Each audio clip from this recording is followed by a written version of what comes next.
I woke up feeling sore all over. My body was covered in marks, and I couldn't even move my fingers. The last thing I remembered was working overtime at my job. My chest hurt, everything went black, and then I passed out. But now I was lying in some rundown mud brick room. A rooster was crowing outside. This wasn't a hospital. This wasn't even the modern world. Outside, a woman was nagging loudly. She was complaining about someone named Su Lingwu not getting out of bed. A man named Su Wu told her to stop before Xiao Wu heard and caused a scene. The woman, a stepmother named Du Li Juan, kept going, saying the girl was lazy and would never find a good husband. Su Wu said his daughter was pretty and her birth mother would handle the marriage. Then he asked about someone called Xiao Tang. A little boy ran off to find his sisters. Then a girl named Su Lingwu came out, saying her stomach had been bothering her. But I noticed a cold smirk hidden at the corner of her mouth. She was planning something. The boy came back and said the older sister wasn't in her room. Su Wu jumped to his feet. Du Li Yuan was shocked. A grown girl spending the night away from home. If anyone found out, her reputation would be destroyed. That's when it hit me. They were talking about me. Su Lingwu. The same name as mine. Memories flooded into my head. Memories that weren't mine. They belonged to the original owner of this body. I had transmigrated. And not into just anyone. I had become the vicious stepsister from a novel I once read. The villain. The cannon fodder. Su Lingwu was the female lead of that story. She came to the Su family at age 7 when her mother remarried. She changed her surname and settled in. The original Su Lingwu was older by 1 year and made Su Lingtong's life miserable, stealing her food, dumping all the chores on her, competing with her over everything. Both of them fell for the same man, Gu Qinzhou. So the original Su Lingwu tried to drug Su Lingtong to ruin her and take her out of the competition. But Su Lingtong saw through the plan and turned it around. The drug ended up in Su Lingwu's own drink, and she died from an overdose. I wanted to scream. I worked myself to death in my past life, and now fate dropped me into the body of a doomed villainess. Wait, what part of the story was this? Had the drugging already happened? Then. Who was the man who had been with me last night? Who? Who are you? I clutched my clothes tight and stared at the stranger with full guard up.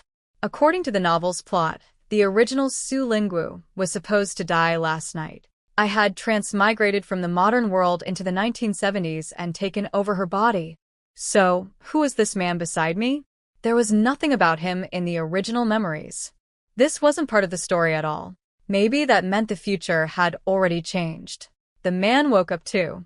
He was tall, around 6'3", with a buzz cut and sharp, striking features. Even with messy clothes, the pressure of his presence filled the room. I'm sorry. I'll give you whatever compensation you want, he said, getting up and putting on his clothes. I had to admit, at least he wasn't ugly. But that didn't fix what happened. He was also looking at me.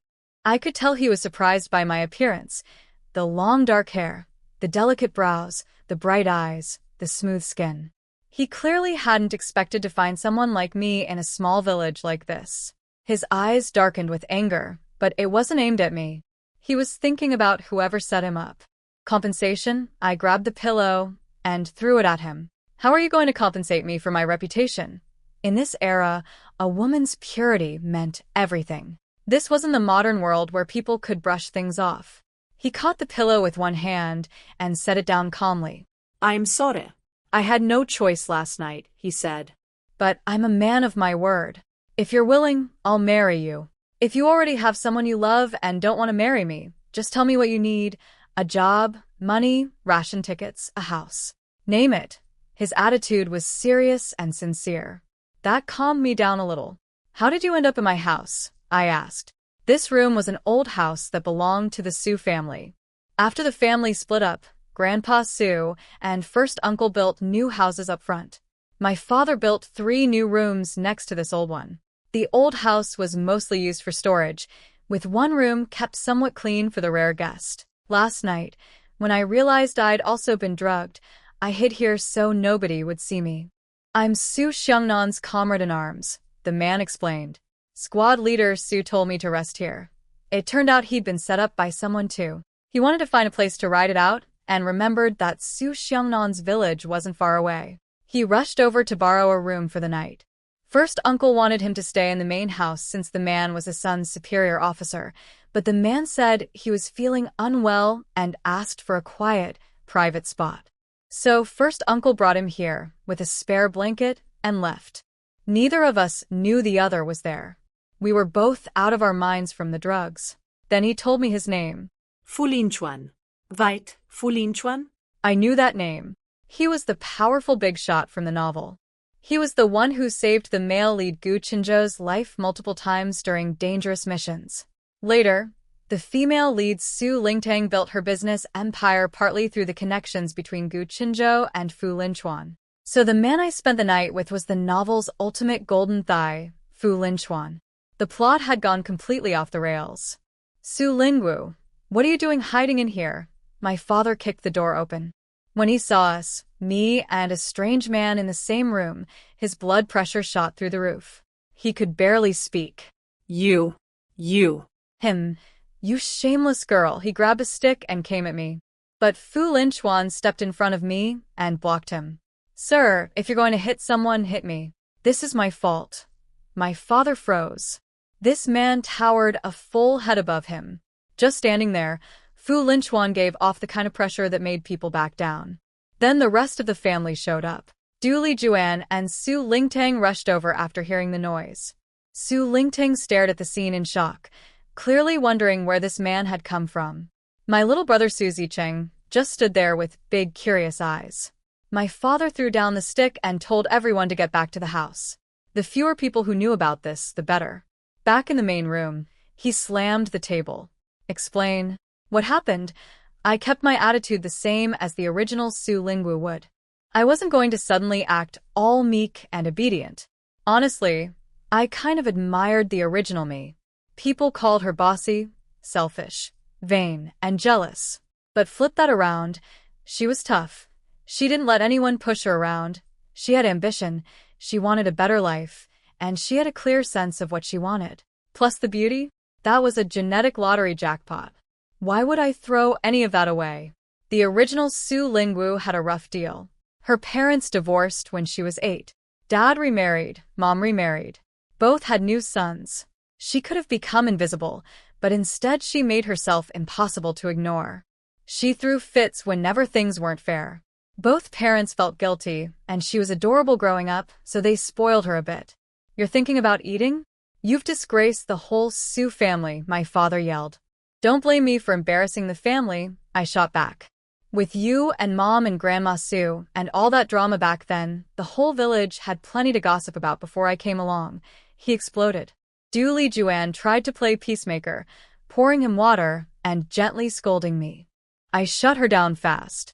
My business is none of yours. Worry about your own kids. Su Lingwu jumped in to defend her mother. I didn't back down. She married into the Su family by choice. Nobody forced her. She gave birth to Su Zicheng and raised you. What does any of that have to do with me? Nobody was going to guilt-trip me. My father finally turned to Fu Lingwu. You explain. What happened, and what are you going to do about it? Fu Lingwu spoke calmly and clearly. Sir, first I apologize. Last night was my fault. Someone drugged me, and I came here to find squad leader Su Xiangnan for a place to rest. I didn't know your daughter was in that room. Given my condition, I couldn't control myself. But I take full responsibility. If she's willing, I'll marry her. My name is Fu Lingwu. I'm from the capital. I'm Su Xiangnan's comrade-in-arms and currently serve as a regimental commander. My monthly salary is 138 yuan, more than enough to support a family. If you have no objections, I'll arrange for my family to come and formally propose.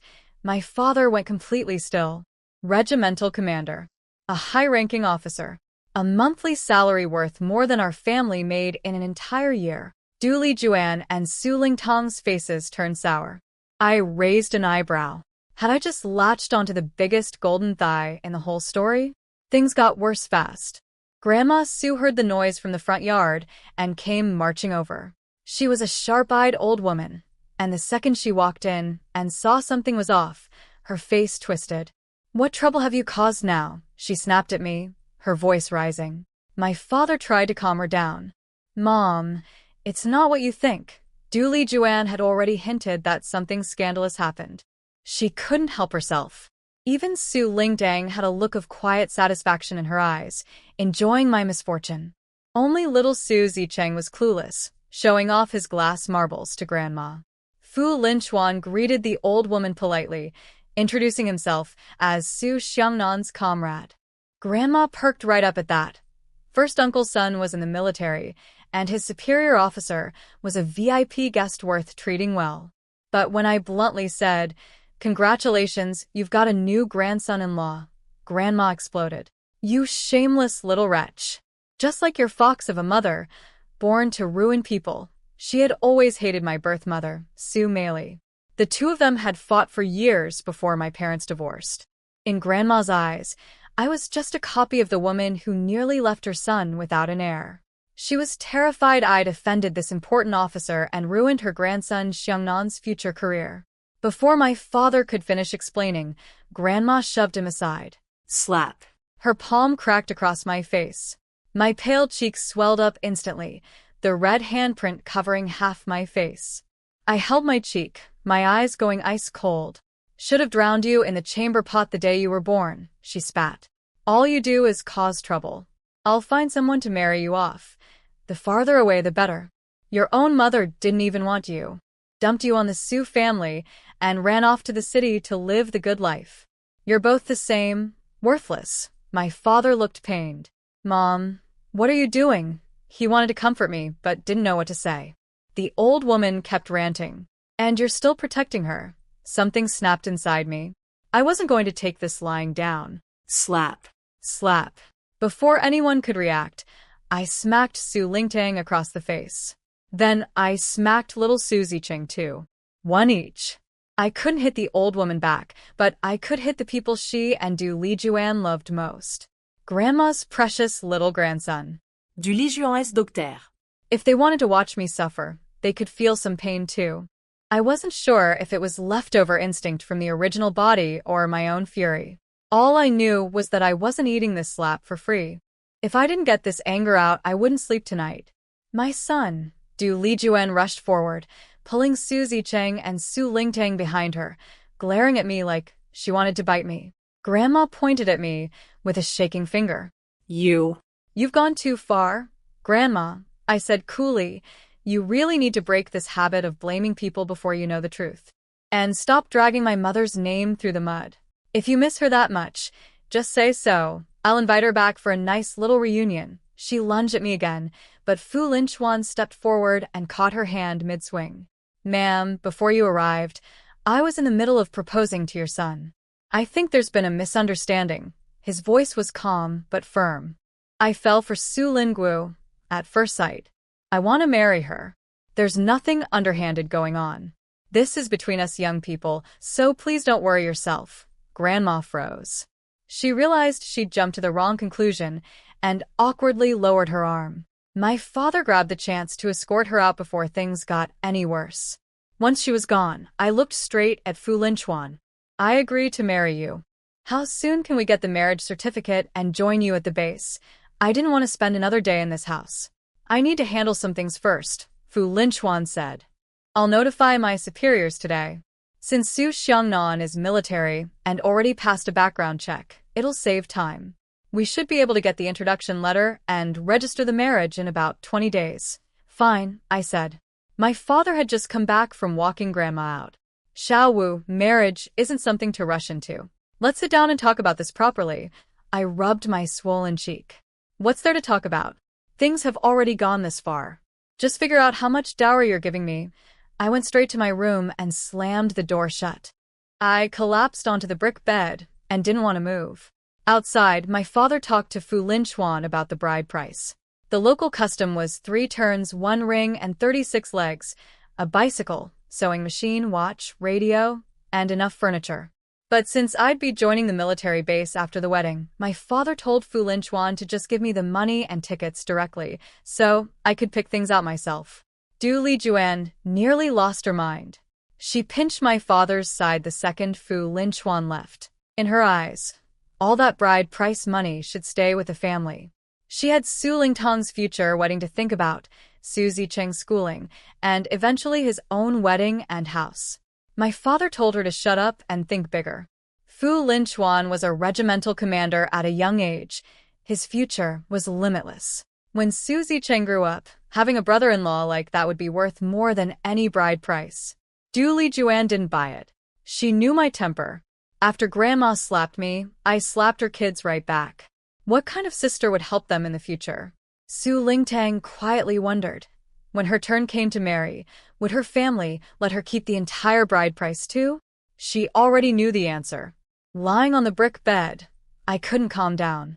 I barely arrived in this world, and I was already getting married. But marrying Fu Linchuan was my best way out.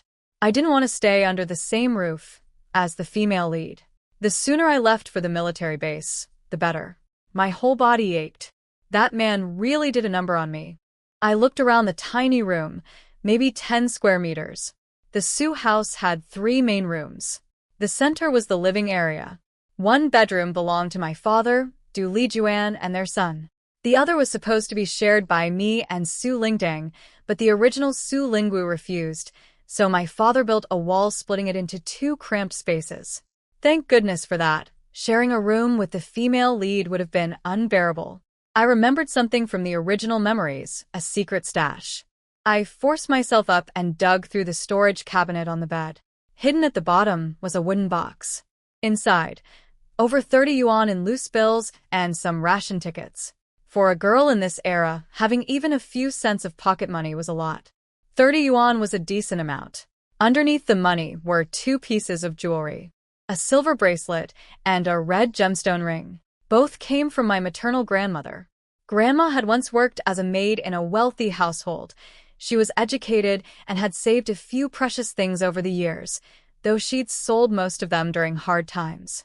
The silver bracelet was my mother Su Meili's most treasured dowry item. When she divorced my father, she left it behind for me. The red gemstone ring was a coming-of-age gift from Grandma, given to the original Su Lingwu on her 18th birthday last year. I was her only granddaughter. She loved me deeply. I picked up the ring. It was clearly an old piece, but beautifully maintained. The red stone glowed like a flame. I slipped it onto my finger. A sharp sting shot through my hand. I stared at what happened next, unable to believe my eyes. I had a cheat power. 1 second I was in my tiny room, and the next I was standing in a completely different place, a vast, beautiful estate with fresh air and open skies. It looked like something out of a historical drama. I walked through the front gate. Every step revealed something new.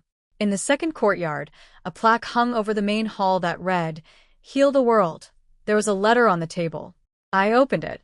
The previous owner of this space was an old traditional doctor. He wrote that he hoped whoever inherited this place would carry on his medical knowledge and save people. He'd stumbled into this magical pocket dimension by accident. Inside were 1,000 acres of farmland and a miraculous spirit spring. The spring water had made him a famous physician. He treated everyone from royalty to common folk and eventually founded a medical school with many students. He tried passing the space to his descendants, but none of them could open it. The estate had everything: bedrooms, a bath, a kitchen, a study, herb storage rooms, a medicine workshop, a grain cellar, and warehouses. Behind the main buildings were bamboo groves and fish ponds. Outside the walls, the fields were filled with medicinal herbs, crops, vegetables, and fruit trees. Anything grown inside the space was more potent and tasted better. When crops ripened, they automatically went into storage. I could barely contain my excitement. I had a cheat space now, and a spirit spring on top of that. I ran over and took a sip. Warmth spread through my body, and every ache seemed to ease. Thinking about traditional medicine made me feel something. I'd always hated how outsiders stole our ancestors' knowledge and claimed it as their own. This was my heritage. I was going to learn it. A knock on the door pulled me out. Just like that, I was back in my room. The ring had disappeared from my finger. Only a tiny red remained on my skin. Incredible. Su Lingwu, it's me. Su Lingtang's voice came from outside. What do you want? I had nothing to say to her. She shut the door behind her and got straight to the point. Aren't you going to apologize for last night? I know you drugged me. You tried to ruin me. We've lived under the same roof for 10 years. How could you be so vicious? I met her eyes without flinching. Drop the innocent act, I said. You had 100 ways to stop me, but instead you used the exact same trick and drugged me right back. How noble does that make you? We're no different. Stop playing the victim. You came out fine. I'm the one who lost my purity. You won. I'll admit that. But we're even now. You have no right to judge me from some moral high ground. I didn't know Su Lingtang a thing. She wasn't some saint either. She used the same dirty method because she wanted me out of the picture. One less rival for Gu Qinzhou. In the original story, her counterattack killed the original Su Lingwu. Her hands weren't clean either. You think just because you're marrying up, the whole family has to bow to you, she snapped. How dare you treat my mother like that? What if I tell Fu Linchuan exactly what kind of person you are? Would he still want to marry you? Go ahead, I said. Tell whoever you want. I'm not scared of you, and don't think you can threaten me with what happened. You drugged me too, a bigger dose actually. There's probably still traces in my system. If this goes public, we both end up at the police station. So what? You want to go down together? Fine by me. If I was guilty, she was just as guilty. If the truth came out, neither of us would walk away clean. The smartest move for both of us was to keep our mouths shut. You want to know why I don't respect your mother? Simple. She's not related to me. She doesn't feed me. I have my own parents. Every cent I spend comes from them. Your mother has zero authority over me, so she can stop pretending she does. From the original memories, I knew Du Lijuan was no kind woman. If the original Su Lingwu hadn't been so tough, that stepmother would have walked all over her. Maybe even sold her off. The Du family didn't exactly have a good reputation. Su Lingtang couldn't argue back. She knew that if things went to the police, she'd be worse off. I drank the drug, that was a fact. She only pretended to sip hers. There'd be no evidence in her system, but plenty in mine. I could easily flip the story on her. We'll see how long you stay this cocky, she said, and stormed back to her room. I watched her go. Whatever. Let them all talk. Being the female lead doesn't make you untouchable. Don't mess with me. Don't block my path to a good life, and we'll have no problems. But cross me, and I'll make you regret it. A side character deserves her own happy ending too. I wasn't going to step aside just because Su Lingtang was the female lead of some story. After she left, I locked my door and slipped into the space. I was starving. I found some juicy peaches. They melted in my mouth with no fiber at all. I ate 2 in a row. Incredible. Meanwhile, Su Lingtang was back in her room, fuming. She knew everything I said was true.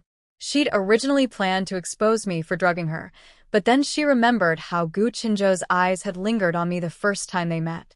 That jealousy made her do something she could barely believe.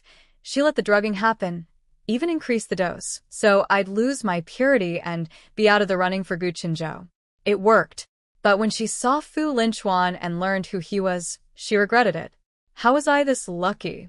I got drugged and still ended up with someone better than Gu Qinzhou. It ate her alive. I didn't know any of that though, and I didn't care. I was having a great time exploring my space. Around lunchtime, Du Lijuan came back from the fields and found the kitchen stone cold. I hadn't cooked a thing. She started slamming pots and pans around. My father yelled at her for breaking dishes. She yelled back that she wasn't the Su family's servant. I came out and told my father I was skipping lunch. Then I said I needed to talk to him in private. Du Lijuan tried to follow, but my father stopped her and sent her to cook. Once we were alone, I held out my hand. Give me money. Dowry money. Right now. I'm going to town to buy wedding things, he stammered. Isn't it too early for that? He was stalling. He hadn't discussed the amount with Du Lijuan yet, and he was worried about having enough left for Su Lingtang's future wedding. Dad, I'm your biological daughter. Don't tell me I'm getting less than the kid your second wife brought along. You better think carefully. If you won't give it to me, I'll go visit Mom in the city and tell her you won't even prepare a dowry for my wedding. That did it. The mention of my birth mother made him panic. If Su Mei found out, she'd tear him apart and embarrass him in front of everyone. When did I say I wouldn't give you a dowry? These things take time to prepare. I don't need you to pick things out. Just give me the cash. I'll buy everything myself. I had my reasons. I was Su Lingwu now, with Su Lingwu's responsibilities. I'd have to help with my father's care when he got old.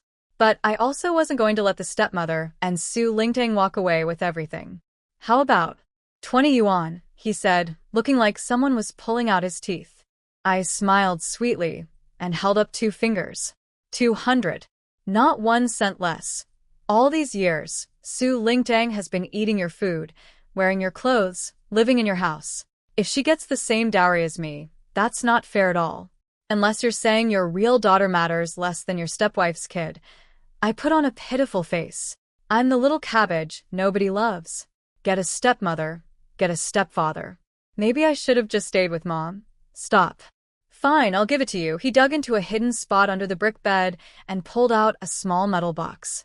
His hands shook as he counted out 200 yuan. The family's entire savings were 500. I was taking almost half. He gripped the money tight, unable to let go. So I snatched it right out of his hands. Consider this your smartest investment, Dad. Your daughter is going to take care of you when you're old. That finally got a smile out of him. Always sweet-talking me, he muttered. I'm heading out. Don't save dinner for me either. Saves your wife from complaining. With 200 yuan, I could eat at a restaurant. No more rough village meals. Xiao Wu. Zicheng is your real brother. Look out for him a little, would you? I tucked the money away into the space, actually, though it looked like I just put it in my pocket. Depends on how he behaves. I wasn't making promises about the future. Nobody could guarantee anything. I walked out with long, confident strides. Behind me, Du Lijuan asked my father what I'd wanted. He pretended nothing happened, hands trembling as he rolled a cigarette. It didn't take her long to figure it out. She ran to check the hiding spot. A shrill scream tore through the yard. Su Lingwu, get back here. By the time Du Lijuan ran outside, I was long gone.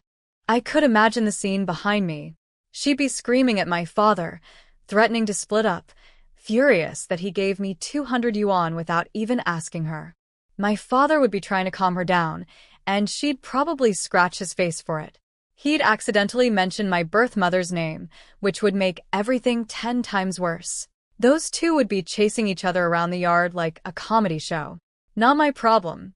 I didn't head straight to the county town. First, I went to see First Uncle to get a travel letter. Without one, you couldn't go anywhere in this era. First Uncle was the village brigade leader.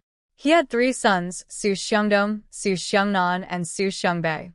Su Xiangnan was the second son, a soldier, currently a company commander. He'd been injured recently and sent home to recover. His comrade Gu Qinzhou, the male lead from the novel, had brought him back. That was when both the original Su Lingwu and Su Lingtang first noticed Gu Qinzhou. What a mess of tangled fate. What brings you here, girl? First Uncle pulled 2 candies from his desk drawer and handed them to me. Uncle, I'm not a kid anymore. Save those for Taidan. Taidan was his 3-year-old grandson. Take them. You'll always be a kid to me. I smiled and popped one in my mouth. Orange flavor. The truth was, besides Grandma Su, the rest of the Su clan actually treated me well. Grandpa, first uncle, first aunt, and all 3 older cousins. The original Su Lingwu had been an adorable child, and she grew up even prettier. Hard not to spoil her. I asked him for a travel letter so I could go to the county town and maybe stay overnight at a guest house if it got too late. He was reluctant at first. A pretty girl traveling alone wasn't safe. But I told him I was going to visit my mother, and after enough sweet talking, he gave in. I managed to grab a few extra stamped letters while I was at it. He scolded me lightly but let it go. With that done, I set off. I was feeling great. I now had 230 yuan total, plus ration tickets for my birth mother, plus the magical space and spirit spring. Money, food, and a cheap power. I could handle whatever came next. The excitement faded quickly, though.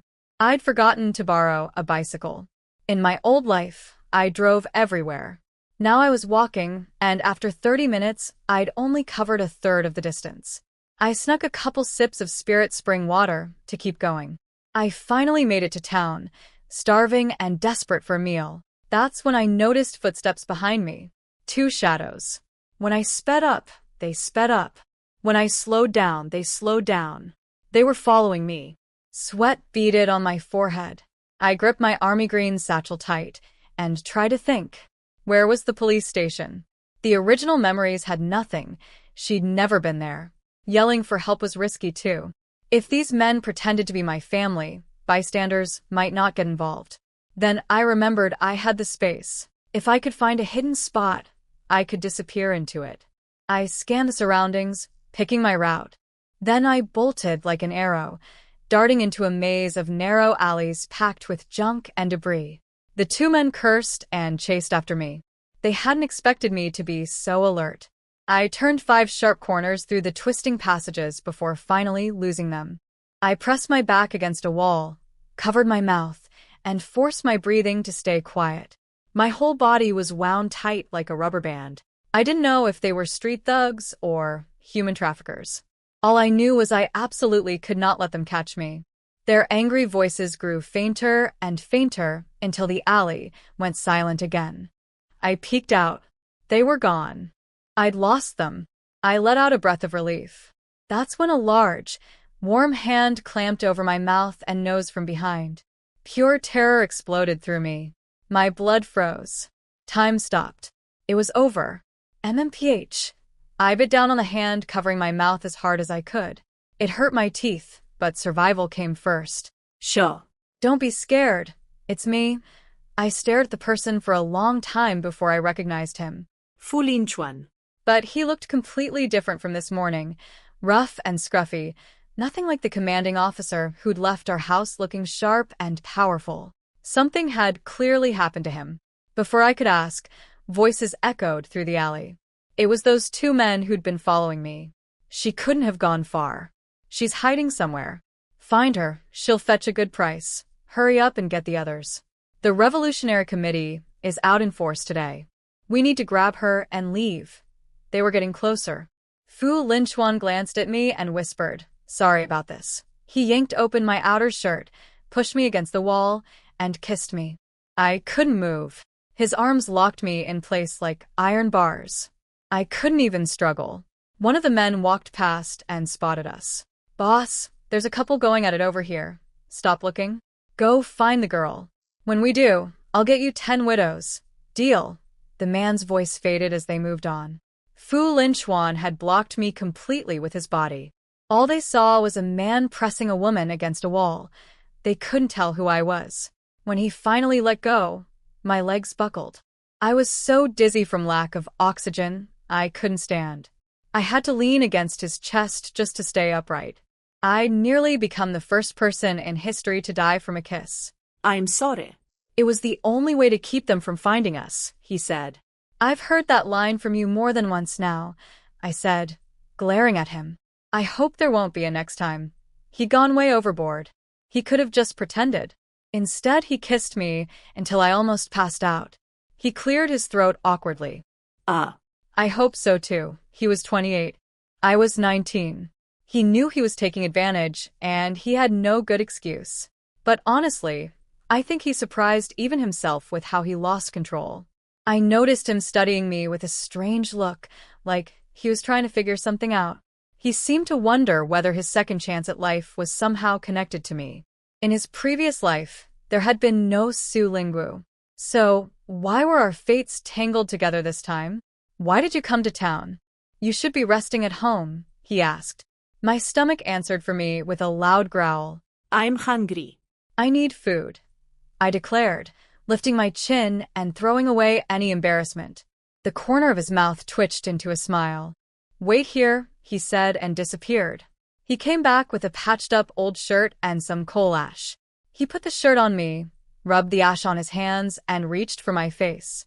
Hey, what are you? Hold still. He smeared the black coal dust all over my cheeks, dulling my looks enough that I wouldn't attract attention. I knew I looked terrible, but safety came first. Next time I left the village, I'd have to disguise myself properly. We went to the state-run restaurant. Fu Lingwu ordered braised pork belly with cabbage and glass noodles, red braised pork, tomato and egg stir-fry, mixed mushrooms, rice, and a plate of pork and scallion dumplings for me. I was starving and didn't bother being polite. My chopsticks flew between the dishes. Fu Lingwu watched me eat and seemed puzzled. My table manners were fast, but surprisingly graceful. Not quite what you'd expect from a village girl. Then a familiar voice cut through the restaurant. Xiaowu, what are you doing here? And what happened to your face? Mom. I hadn't expected to run into my birth mother at the restaurant. I thought it would take a while to see her, but there she was, right in the middle of lunch. Fu Lingwu stood up immediately. Hello, Auntie. Please sit down. He got her a bowl and chopsticks and ordered her rice. This isn't the best place to talk, he said. Let's eat first and explain later. He was right. He was still hiding from whoever was after him. Mom, just eat. I'm starving. We'll explain everything after. I piled meat into her bowl from every dish. Her eyes turned red. You eat more. Mom doesn't like meat, she said, pushing the pieces back to me. Don't lie, Mom. Everyone likes meat. Eat up and don't be polite, he's paying. If it's not enough, he'll order more.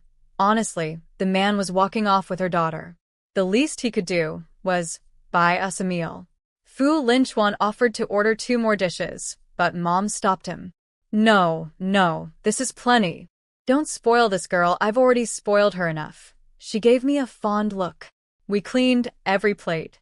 Mom had a million questions but held back, knowing now wasn't the time. She hadn't had meat in ages. Her city family had limited rations, and feeding everyone in a blended household was hard. Life with a new husband, stepchildren, and a difficult mother-in-law wasn't easy. But she kept going, just hoping I'd marry well and be happy. We were about to leave when a voice called out from behind us. Oni Su.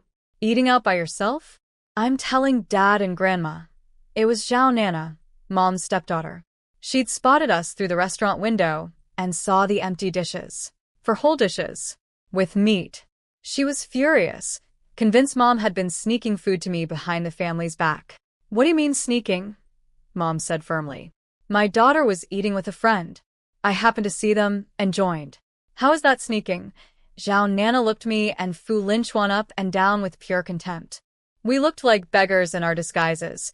She assumed Mom was paying for a pair of poor country people. That farm girl doesn't have money. You're the one paying, she accused.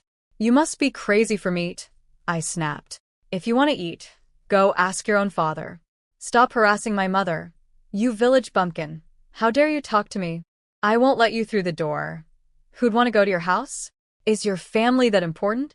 Don't flatter yourself. She couldn't out-argue me and ran off, threatening to tell her grandmother. Mom, if that old Zhao woman gives you trouble, I'll deal with her myself. My daughter's the best, Mom smiled.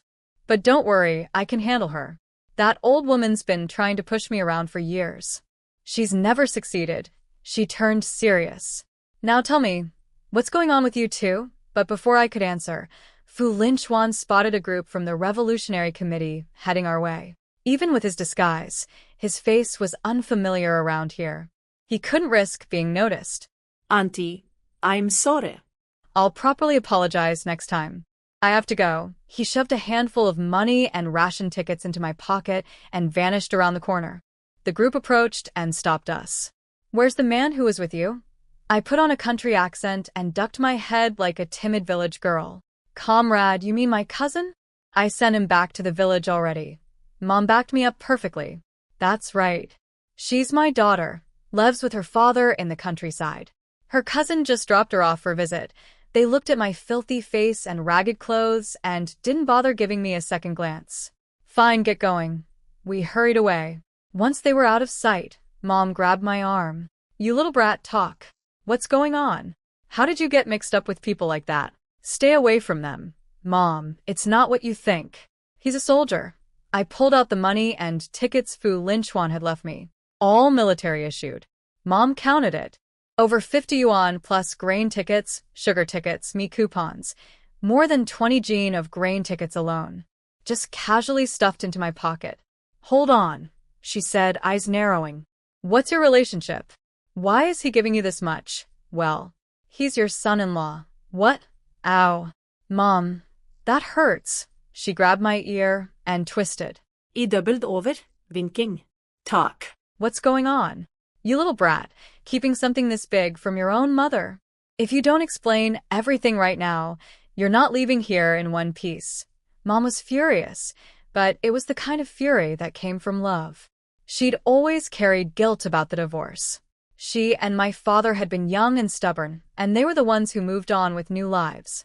But I was the one left without a whole family. Late at night, she'd think about how much she owed me. Having a son didn't prove anything. A good kid, just one, was enough. What mattered was living a life that felt right. Mom, we're in the middle of the street. Can we find somewhere private to talk? I finally rescued my burning ear and rubbed it hard. People were staring. But honestly, it felt good to have someone care about me this fiercely. Her concern was real. No faking, no strings attached. It made me think about my original life. My deadbeat dad. My weak mom. My useless brother. Whenever anything went wrong, they called me. No money, call her. Dad arrested for gambling, call her. Mom fell, call her. Brother needs a girlfriend, a wedding, a house, a bride price, call her. Eventually, I blocked all their numbers. I sent my parents a monthly allowance, and that was it. On my 30th birthday, I decided every cent I earned from then on would go toward making myself happy. My dream was to save $2 million, retire early, find a quiet little town, buy a small house, and live peacefully. Then I dropped dead at my desk from overwork. Now that I was here as Su Lingwu, I loved the original's personality. She lived the way I'd always wanted, unapologetically, without guilt, refusing to shrink herself for anyone. Come on, let's go to my place so you can wash that stuff off your face, Mom said. That coal is going to ruin your skin. And where'd you get those ugly clothes? Didn't I make you a new outfit last month? Mom kept every penny she earned tucked away. She wasn't stupid enough to spend her money on the Zhao family. She'd only occasionally buy something for her little son, Zhao Guiyao. Everyone else could fend for themselves. The Zhao household was packed. Old Grandma Zhao, 3 stepchildren, the eldest already married with a kid, the second son with a girlfriend, bratty Zhao Nana, plus her husband Zhao Yongjia. 9 people crammed together, eventually growing to more than 10. The only one truly on Mom's side was little Guiyao. Mom, this is a disguise. Your daughter's too pretty for her own safety. I have to cover up when I go out. You're ridiculous. But you're right, better safe than sorry. Mom rarely let me visit the city, for exactly that reason. She usually came to see me instead. Well, I got my looks from the most beautiful mom in the world, I said, hooking my arm in hers. I'm going to take such good care of you someday. You'll be the most fashionable old lady around. Humph. Sweet talk won't save you. You still haven't explained. Slap. Someone hit my mother across the face. We'd been talking and didn't see it coming. Caught you sneaking food. Grandma Zhao was standing right there, shaking with rage. The family's scraping by on rations and you're out eating at restaurants with your daughter? Eating meat behind our backs? If you don't want to be part of this family, get out, Zhao Nana had tattled. She'd run straight to the old woman and brought her here for revenge. Slap. Slap. 2 could play that game. I smacked Zhao Nana across the face, twice. Hard enough to make my palms sting and go red. You hit my mother, so your family pays the price. You village bumpkin, Zhao Nana shrieked and lunged at me. I wasn't about to stand there and wait. I kicked her legs out, dropped her to the ground, climbed on top, and kept slapping. This little tattletale had probably caused my mother grief for years. Today she was getting the full bill. Grandma, help, she screamed. You little beast. How dare you hit my granddaughter? Grandma Zhao pointed at me with trembling hands. How dare you hit my mother? I shot back. Is my mom your slave? You think you can beat and curse her whenever you want? What kind of family acts like this? Mom's eyes turned red. She was fighting back tears. Everyone said she was lucky, a village woman who'd married a city worker. But nobody knew what she endured inside that house. In the Zhao family, she would always be an outsider. Stop it. What's going on here? A man's voice cut through the chaos. Dad, save me, Zhao Nana wailed. What's going on here? This is disgraceful, Zhao Yongjie, Mom's husband, arrived and saw his women fighting while the whole neighborhood watched. "Dad, save me. They're ganging up on me," and Grandma Zhao Nana cried, still pinned under me. "You think I went too easy?" Slap, slap. I gave her 2 more for good measure. I didn't eat Zhao family rice. Nobody in this house could intimidate me. "Stop it. Lingwu. Nana is your elder sister. You can't hit her like that." Zhao Yongjie reached in to pull us apart. "Zhao Yongjie, you touch my daughter, and see what happens." Mom shoved him so hard he stumbled backward. "I just wanted to separate them," he said, softening his tone. "They're sisters, shouldn't you stop this? My daughter is defending me, and she's right to do it. Your mother hit me first. Or is only your family allowed to hit people?" That's when he noticed the bright red handprint across Mom's face. He knew right away it was his mother. The old woman's bony hand left marks like a tree branch. "Mom, you." He turned to the old woman. "She deserved it," Grandma Zhao declared without a shred of shame. "Sneaking out to eat behind the family's back. I'll hit her again if she does it." I stepped forward and looked her dead in the eye. "Interesting. Since when does your family have the right to punish people? Who gave you that authority? You beat and curse people like it's nothing." I thought this kind of thing only existed in the old society. Maybe I should ask the police why these feudal customs still exist in New China. The words, "old society," hit like a bomb. Grandma Zhao's eyelids twitched. In this era, being associated with old society practices was a serious accusation. It could destroy a family. "Shut your mouth, you brat," she sputtered. Zhao Yongjie panicked too. "Lingwu, that's going too far. We're all family here. Don't make this bigger than it needs to be. Don't you dare lecture my daughter." Mom pointed straight at his nose. He knew she was genuinely furious and backed off. "Uncle Zhao, which part of what I said was wrong?" I asked calmly. "Your family hit my mother without even asking what happened. That behavior belongs to the old society. I'm just stating facts." By now, the neighbors were whispering. Some sided with the Zhao family, saying Mom was selfish for eating out while the household was tight on rations at month's end. Others defended her. It was the usual neighborhood gossip circus. I didn't care what they thought of me, but I couldn't let Mom's reputation get ruined. She still had to live here. "Let me set a few things straight," I said, loud enough for everyone to hear. "The public can judge for themselves. First, we didn't sneak anything. My fiancé and I came to town to shop. We got hungry and ate at the state restaurant. My mom happened to see us and joined in. Is there anything wrong with a daughter inviting her own mother to eat? None of you would say no to that, but Zhao Nana saw us and accused us of sneaking food. She even tried to blackmail us, said we had to buy her meat or she'd tattle. When we refused, she ran to Grandma and Grandma came and slapped my mother. She's lying," Zhao Nana yelled. "Those two are broke. They couldn't afford a restaurant. Don't judge people by their appearance," I said. "Where our money came from is none of your business. But I can prove it's not the Zhao family's money." Second, Zhao Nana and the old lady accused my mother of spending Zhao family rations. "So let me ask, do you even know how much money and tickets your family has?" Go check. My fiancé paid for everything. Go to the restaurant and ask who settled the bill. I pulled out the military ration tickets Fu Lingwu had given me. My fiancé is a soldier. These are military-issued tickets. Does your family have anything like this? Everyone's eyes went wide. Military grain tickets were gold. They worked nationwide, not just in one province, and got priority service anywhere. Grandma Zhao's eyes nearly popped out of her head. Zhao Yongjie went silent. His own daughter and mother had started this mess over nothing. Third, my mother told me she doesn't even control the Zhao family finances. The money and tickets are managed by the old lady and Uncle Zhao. So how could she possibly spend her rations? Are you bandits? Seeing someone else's things and insisting they're yours? Or is it a crime now for a daughter to treat her own mother to a meal? The neighbors' opinions flipped completely. They realized Mom hadn't stolen any Zhao family money at all. People started saying Grandma Zhao was too controlling, that Zhao Nana was a troublemaker who stirred up drama over nothing, and that the Zhao family had gone too far hitting someone over a misunderstanding. One woman even said no family should marry a girl like Zhao Nana. She'd only bring chaos. Zhao Nana ran off crying when she heard that. Zhao Yongjie tried to smooth things over.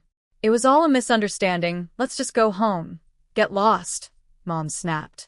Your mother told me to go back to my family? Fine. I don't want to serve your impossible household anyway. She marched inside, packed a bundle of her things, and walked right out. Zhao Yongjie begged her to stay. He even told his mother to apologize. But the old woman refused. She'd never lowered her head to anyone in her life, and wasn't about to start now. Mom grabbed my arm, and we left together. She wasn't actually planning to divorce. She had a 10-year-old son still in that house, and another divorce might hurt my marriage prospects.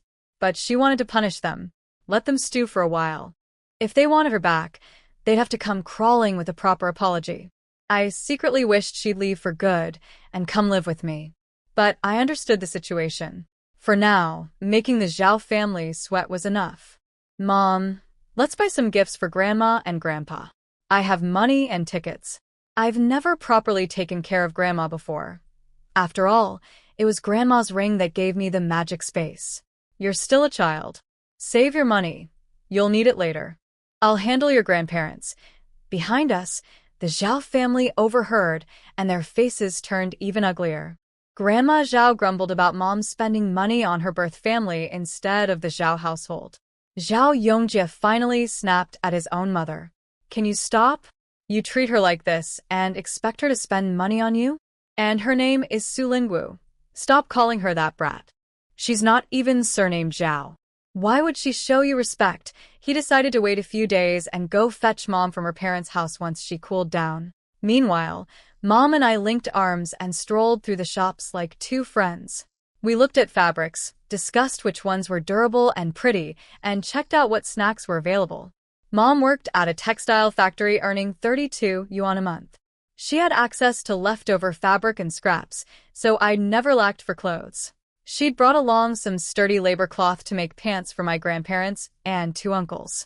We stopped at the pastry counter. Sponge cakes, walnut cookies, flaky pastries, horseshoe cakes, sesame balls, little animal crackers, things I wouldn't have looked twice at in my old life, but now my mouth was watering. Are you buying or not? If not, step back. Don't drool on the food, the shop clerk sneered, eyeing my coal-smeared face and tattered clothes. She's buying, Mom said firmly. 1 jean of each kind. She pulled out her money and tickets, without hesitation. She'd been saving precisely for moments like this. Watching her spend so freely on me made my heart ache. Her own clothes were old and fraying at the hem. She gave the good fabric to me, sent some to her parents, and kept nothing for herself. Her little son Zhao Guiyao wore hand-me-downs from his older step-siblings. Mom always put me first, then her parents, then her son. That was her priority order. She handed me the pastries. I took the first piece and put it in her mouth before eating one myself. Delicious. We smiled at each other. I ran to the general goods counter and bought 3 jars of Friendship snow cream, 50 cents each. I also used some cigarette coupons from Fu Linchuan's tickets to buy 2 packs of peony cigarettes for my grandpa. Mom, 1 jar for you, 1 for me, 1 for Grandma. I pressed the cream into her hand.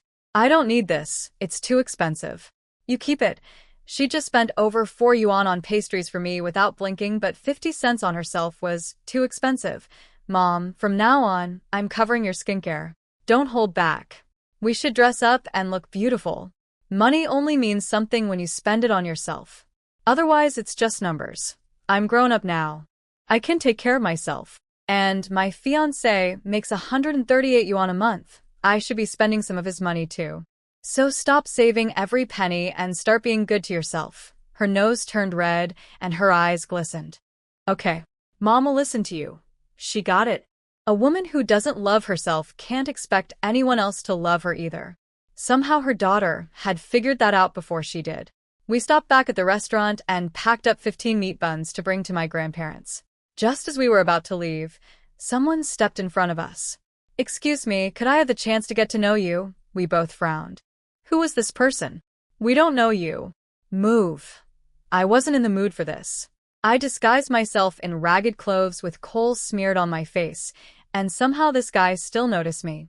Turns out he was the type who spent his life chasing women. He could tell from my figure and bone structure that I wasn't ugly.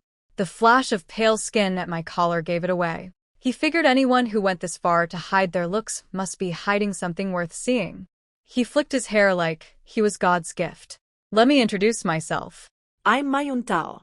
My father is the head of the revolution. I don't care who your father is. Get out of my way. His greasy confidence made my skin crawl. I preferred men who were more solid. Like Fu. Wait. Why was I thinking about him? This was all his fault. I'll forgive your ignorance, since you're not from around here, he said with a smug grin. But don't waste my sincerity. This guy was used to getting whatever he wanted. Women either came willingly when they heard his father's title, or he threw money and power at them until they gave in. Did you leave your brain at home? I said. Watch your mouth. He told me his father was the Revolutionary Committee chairman. Mom's face went white. She knew exactly who this was, the local tyrant who preyed on pretty women. He'd ruined girls at her textile factory. One girl who refused was threatened until her whole family's livelihood was at stake. She ended up taking her own life before he finally stopped. I squeezed Mom's hand tight. Listen carefully, I said. I have a fiancé. He's a military officer with a high rank. If you touch a military dependent, you better think hard about whether your daddy can save you from those consequences. That was the power of being connected to Fu Lingwu. In this era, military status was the strongest shield I could carry. Another reason marrying him was a smart move. Without that protection, my face was a walking target. Mayuntao froze. He was used to threatening others, not being threatened back. He realized this pretty thing already belonged to someone dangerous. But since I'd only said fiancé and not husband, the creep figured there was still a chance. He let us go, but I saw the scheming look in his eyes as he watched us leave. That scared me half to death, Mom said, her legs shaking so badly I had to hold her up. Thank goodness you have Fu Lingwu. Otherwise that would have been real trouble. Don't worry, Mom. When Fu Lingwu gets back, I'll tell him everything. Let him deal with that scumbag. I wasn't the type to suffer in silence. If I had a powerful backer, why wouldn't I use him? In the original novel, Su Lingwu rode Fu Lingwu's connections through Guqinzhou to build her whole business empire. All she did was grab the right thigh. Well, now it was my turn. When things calmed down, Mom asked how Fu Lingwu and I actually got together. I made her promise not to hit me first. I promise, she said. So I told her everything. The original Su Lingwu's stupid plan to drug Su Lingwu, how Su Lingwu flipped it around, how Fu Lingwu stumbled into that room by accident, and how I'd squeezed 200 yuan in dowry money out of my father. Mom took a deep breath. Then she started whacking my back. Mom. You said you wouldn't hit me. I ran in circles while she chased me. It stung, but this time it felt different. I knew she was hitting me because she loved me. You deserve worse. Risking everything over a man. Is he made of gold? No man is worth destroying yourself over. If that plan had gone wrong, your life would be ruined. Don't you ever do something this stupid again. Then her anger shifted. And that's Su Lingwu. She drugged you. I should tear her apart. Come on, we're going to the hospital to check if there's any lasting damage. Mom, I'm fine. Look at me. I'm perfectly healthy. I knew the spirit spring water had already healed me. You can't tell from the outside. What if it damaged your? Her eyes blazed with fury. She wanted to storm back to the Su house and rip Du Lijuan and Su Lingwu to shreds. Mom, I really am okay. If you don't believe me. Thud. We both turned toward the sound. Mom, someone collapsed over there. I spotted a figure lying in the field. We ran over. The man had fainted from hunger. He was still clutching an unripe ear of corn he hadn't managed to eat. We pressed his pressure points until he slowly opened his eyes. Here, eat this. I pulled out some pastries from my bag. He grabbed them and stuffed them in his mouth desperately. After 2 tongue cakes, he finally came around. He tried to pay me, but realized he had nothing. He looked ashamed. 1 jean of these cakes cost 80 cents, enough to buy 7 or 8 jean of cornmeal. Don't worry about it, I said. Keep the whole bag. Take care of yourself. We left quickly. Both Mom and I guessed he was probably someone who'd been sent down for political punishment. A stranger in the area meant he wasn't local. Don't be too impulsive with strangers, Mom warned me. But He was pitiful. Mom, are you upset I gave away those expensive pastries you bought me? Silly girl. Things are just things. A life is worth more than 80 cents. Consider it good karma. I realized what a truly wonderful mother she was. Mom, you're amazing. Su Wu and Zhao Yongjiet don't deserve you. Don't call your father by his name. People will scold you. Who cares about reputation? It's useless. Some people with great reputations are terrible inside, and some with bad names aren't actually bad people. We arrived at the Su family home. Grandma Su was in the yard watching her great-grandson. My 2 uncles and their wives were there too. Mom. Xiao Wu, what brings you here? Grandma spotted us right away and noticed Mom's bundle. She knew something had happened. I greeted everyone warmly, grandparents, both uncles and aunts, my older cousins, and even little Ziaduzi, the baby. The uncles were happy to see us and pulled out extra chairs. The aunts told me to stay as long as I wanted, and they'd cook for me every day. I told them about the meat buns we'd brought, and the aunts took them to steam for dinner. Grandma cut straight through the pleasantries. Don't try to fool me. What happened?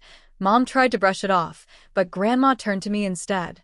So I told them everything. Grandma Zhao slapping Mom, Zhao Nana tattling, me beating Zhao Nana, and how we'd cleared Mom's name in front of the neighbors. Both uncles jumped up furious. We'll go settle this with Zhao Yongjie right now. Mom calmed them down. She just wanted to stay home for a while and let the Zhao family stew. The brothers exchanged a look. If they couldn't do it openly, they'd find another way. Either way, this wasn't going unanswered. Stay as long as you want, Grandpa said. This family can feed you both. No one here minds. Both aunts took Mom's hands and reassured her. We're family. Don't be polite with us. They meant it. Mom wasn't the meddling type of sister-in-law, and she'd been bringing fabric from the textile factory for years. Everyone genuinely cared about each other. I handed out the gifts, snow cream for Grandma, cigarettes for Grandpa, sponge cakes Mom had bought, and the fabric she'd been saving for pants for everyone. The aunts' eyes lit up at the sturdy labor cloth. They tried to pay, but Mom refused. She said it was her way of showing gratitude for them taking care of the parents she couldn't be there for every day. Grandma smiled at the whole exchange. She was the reason the Su family worked so well together. She'd chosen her daughters-in-law wisely and kept the peace. I stayed 2 nights. Mom and I talked for hours. She was overjoyed. In the past, the original Su Lingwu had always resented her for the divorce, for leaving her without a whole family. But now I told her to love herself first, to stop worrying about me, to put herself before everyone else. She felt like her daughter had truly forgiven her and grown up. When it was time to go back to the Su house, the Su family loaded me up with dried goods and homemade food. On the road, near the spot where we'd saved the man, I found him waiting for me. Are you feeling better? I asked. Yes, thank you. This is the only thing I have worth giving. He held out a small cloth bundle and a book. I opened them. The book was about acupuncture, specifically the 13 governor vessel needles technique. The cloth bundle held a set of silver needles. My hands are ruined. No use keeping these. I hope you'll find them useful. He walked away before I could say more. What a coincidence. I was already planning to study traditional medicine in my space. I tucked everything away. As I approached the village, people kept giving me strange looks. Auntie Lee, what happened? I asked a neighbor. Girl, how did you attract that devil from the city? The Revolutionary Committee chairman's son came to your house to propose. What? I ran home as fast as I could. I rushed home and walked straight into a nightmare. Ma Huntao was sitting in our house, bold as brass, telling my family to make me break off my engagement. He said he'd begged his father to agree to let me through their door and was offering 500 yuan as bride price, money the family could keep as payment for raising me. Apparently, after I rejected him 2 days ago, he couldn't sleep. Nobody had ever turned him down before. It excited him. He tracked me down and showed up to propose. My father was scared of the Ma family's power but refused to throw me into a fire pit. Even putting aside his conscience, he knew I'd never forgive him, and my birth mother would destroy him. Plus, he could see what Ma Huntao was, a greasy, scrawny nobody hiding behind his daddy's title. Think carefully, Ma Huntao warned. Refuse me, and see what happens to your family. Don't think your daughter's soldier boyfriend means anything. A county official beats a faraway soldier. My father could have squad leader Su removed with one word. My father's fists clenched, his jaw grinding. Then Du Lijuan piped up. Dear, maybe we should agree. This young man seems fine. He clearly cares about Lingwu. She wouldn't lose out marrying him. She was terrified of the Ma family's retaliation.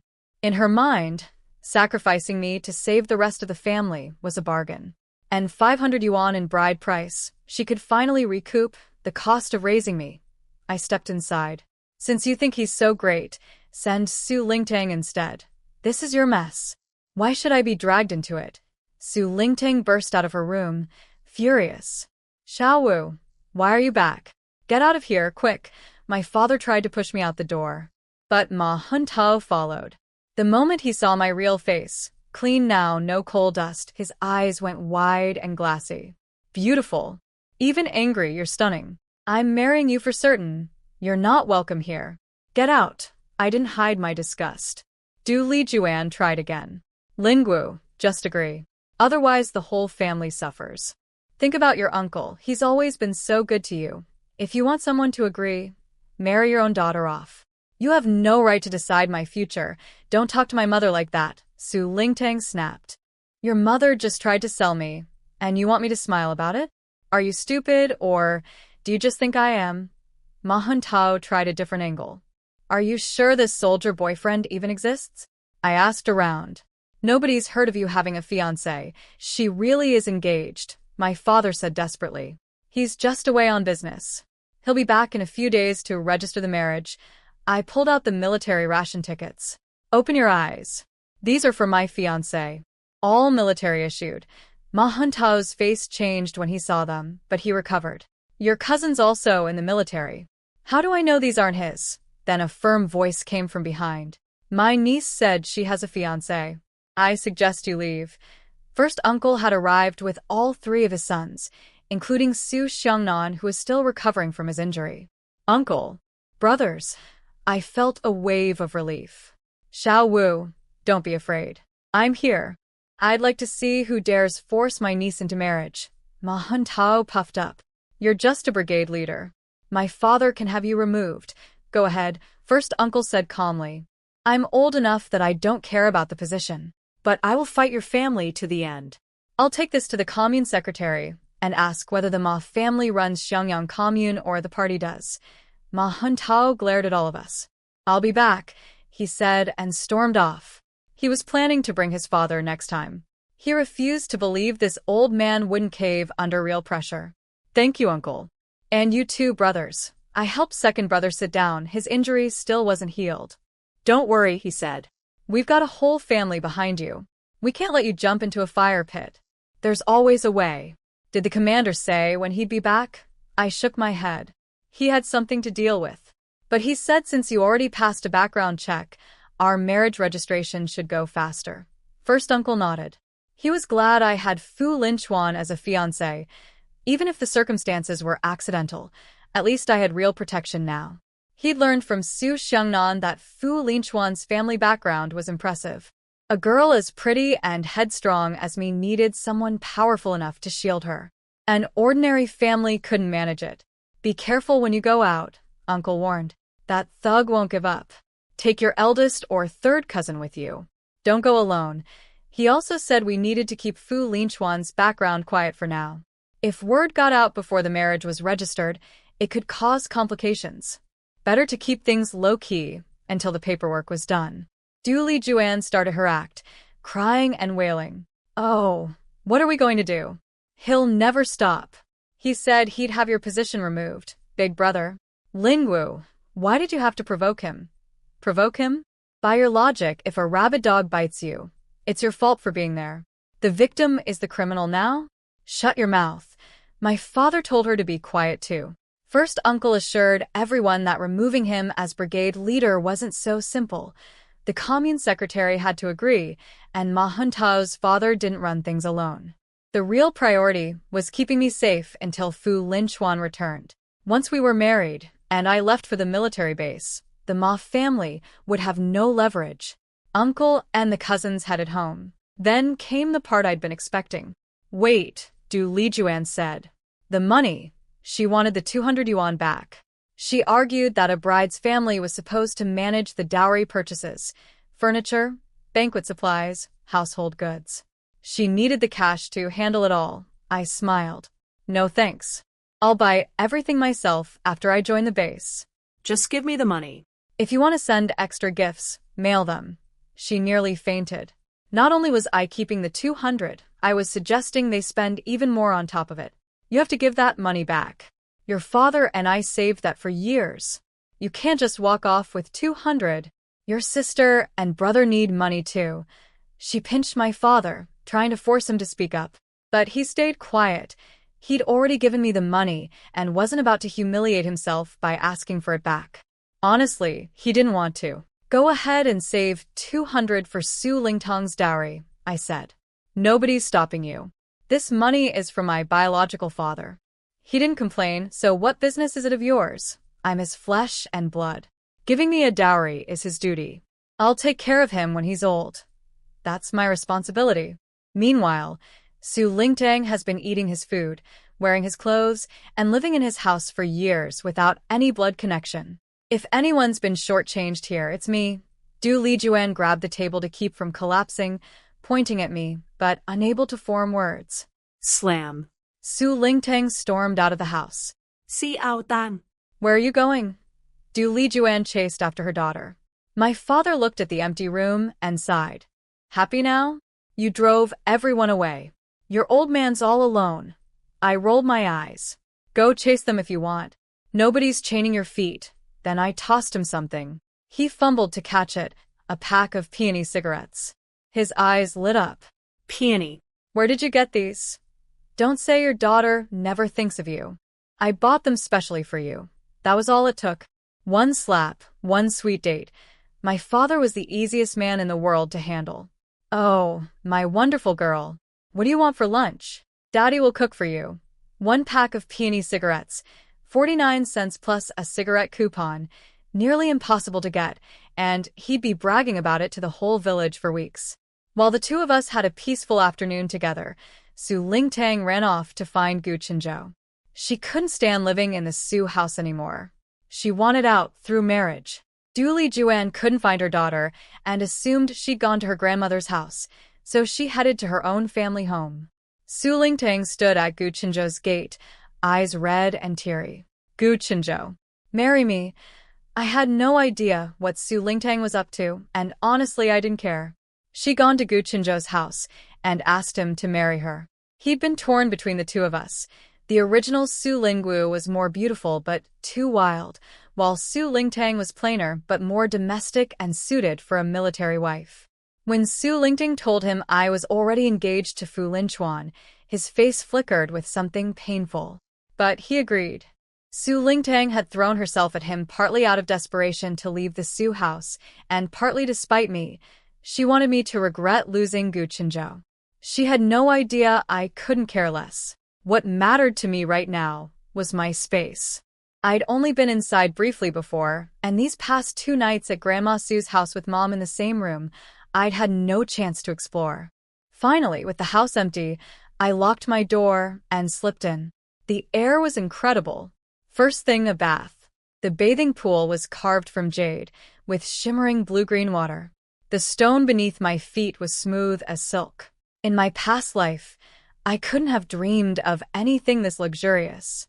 After soaking, I ate a peach and started properly exploring every room. The previous owner had been seriously wealthy. The bedroom had fox fur quilts, the luxury of kings. The study was furnished entirely in golden Nanmu wood, bookshelves, desk, chair, the complete set. Even the kitchen was divided into professional zones with separate stoves, prep stations, and organized cabinets for grains, vegetables, and meats. The herb storage was breathtaking. Boxes of precious medicinal materials, an entire wall of labeled compartments for easy access. The medicine workshop had sections for processing, boiling, distilling, grinding, and a cool, dry storage area. The grain cellar nearly made me cry with happiness. Rice, wheat flour, corn flour, sorghum, millet, peanuts, all kinds of beans, sweet potatoes, plus exotic varieties I'd never even heard of. Real food security. And behind it all, 1,000 acres of thriving farmland, green and heavy with harvest. All mine. I remembered the acupuncture book and silver needles from the man I'd saved. He'd clearly been a traditional doctor before his hands were ruined. I sat in the study and laid out my plan. To learn the 13 governor vessel needles technique, I needed to understand human anatomy and acupuncture points first. Real Chinese medicine started with memorizing herbs, their properties, and classic formulas. I began reading 4 foundational texts: the Herbal Properties Guide, the Decoction Songs, the Medical 3-Character Classic, and the Pulse Studies. If I wanted to study medicine openly outside the space, I'd need to buy something safe and common, like the Barefoot Doctor's Manual that everyone recognized. With a clear plan and goals, I finally felt settled. I stayed in the space for 3 solid hours, and somehow I remembered everything I read perfectly. When I came out, the peace didn't last long. Su Wu, get out here. You think the Du family has nobody to back us up? Du Lijuan had gone home to find her daughter, and when Su Lingtang wasn't there either, she told her family everything. Old Lady Du was outraged. Su Wu had given his biological daughter 200 yuan without consulting his wife. In her eyes, that money should have benefited her daughter too. A girl's dowry should be 10 or 20 yuan at most, not 200. Su Wu clearly didn't respect the Du family. So Du Lijuan's mother and brother came marching to the Su house, ready for war. I heard the shouting from outside and frowned. The stepmother had called in reinforcements. Oh, mother-in-law and brother-in-law. What a surprise. My father's mouth twitched when he saw the Du family march in. Old Lady Du, her son Du Guifu, and grandson Du Bowie. He knew this wasn't a friendly visit. Whatever guilt he'd felt about the money vanished instantly. He gave his own daughter a dowry. Why was everyone making such a fuss? Du Guifu fired first. Su Wu, when you married my sister, I warned you, mistreat her, and I won't let it slide. My father stood his ground. When did I mistreat her? When she and Xiao Tang showed up, they were skin and bones. Now look at her, she's doubled in size. Xiao Tang grew into a fine young woman. Ask anyone in the village if I've ever been anything but good to them. He was speaking to the old lady and Du Lijuan as much as to the brother. And he was right. The Du family's history was nothing to brag about.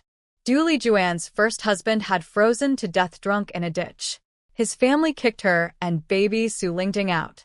The Du family couldn't afford 2 extra mouths, so they married her off to my father for 50 yuan, which they kept entirely, using it to buy a wife for her younger brother. Both Du brothers had gotten married, using Du Lijuan as currency. The family was poor, the brothers were ugly, and no woman would willingly marry in. My father had always looked down on the Du family and warned Du Lijuan never to funnel money to them. She agreed. Having a roof and regular meals was already more than she'd dared hope for. But after giving birth to Su Zicheng, she grew bolder. She was the mother of Su Wu's only son, which gave her leverage. She started slipping small gifts to her family on holidays, and my father turned a blind eye for his son's sake. Old lady, do try a softer approach. Son-in-law, we appreciate everything you've done for our girl, but you can't be so unfair, giving away that much dowry behind her back. She's hurt. We're just here to smooth things over. Think about little Zicheng. She was hinting that the family's money should be saved for the son, not wasted on a daughter who is marrying out. And where's Xiao Tang? She hasn't come home. Your daughter scared her off. You really need to control that girl. I'd heard enough. I stepped out of my room. Old lady, I think you're confused. My mother is Su Meili.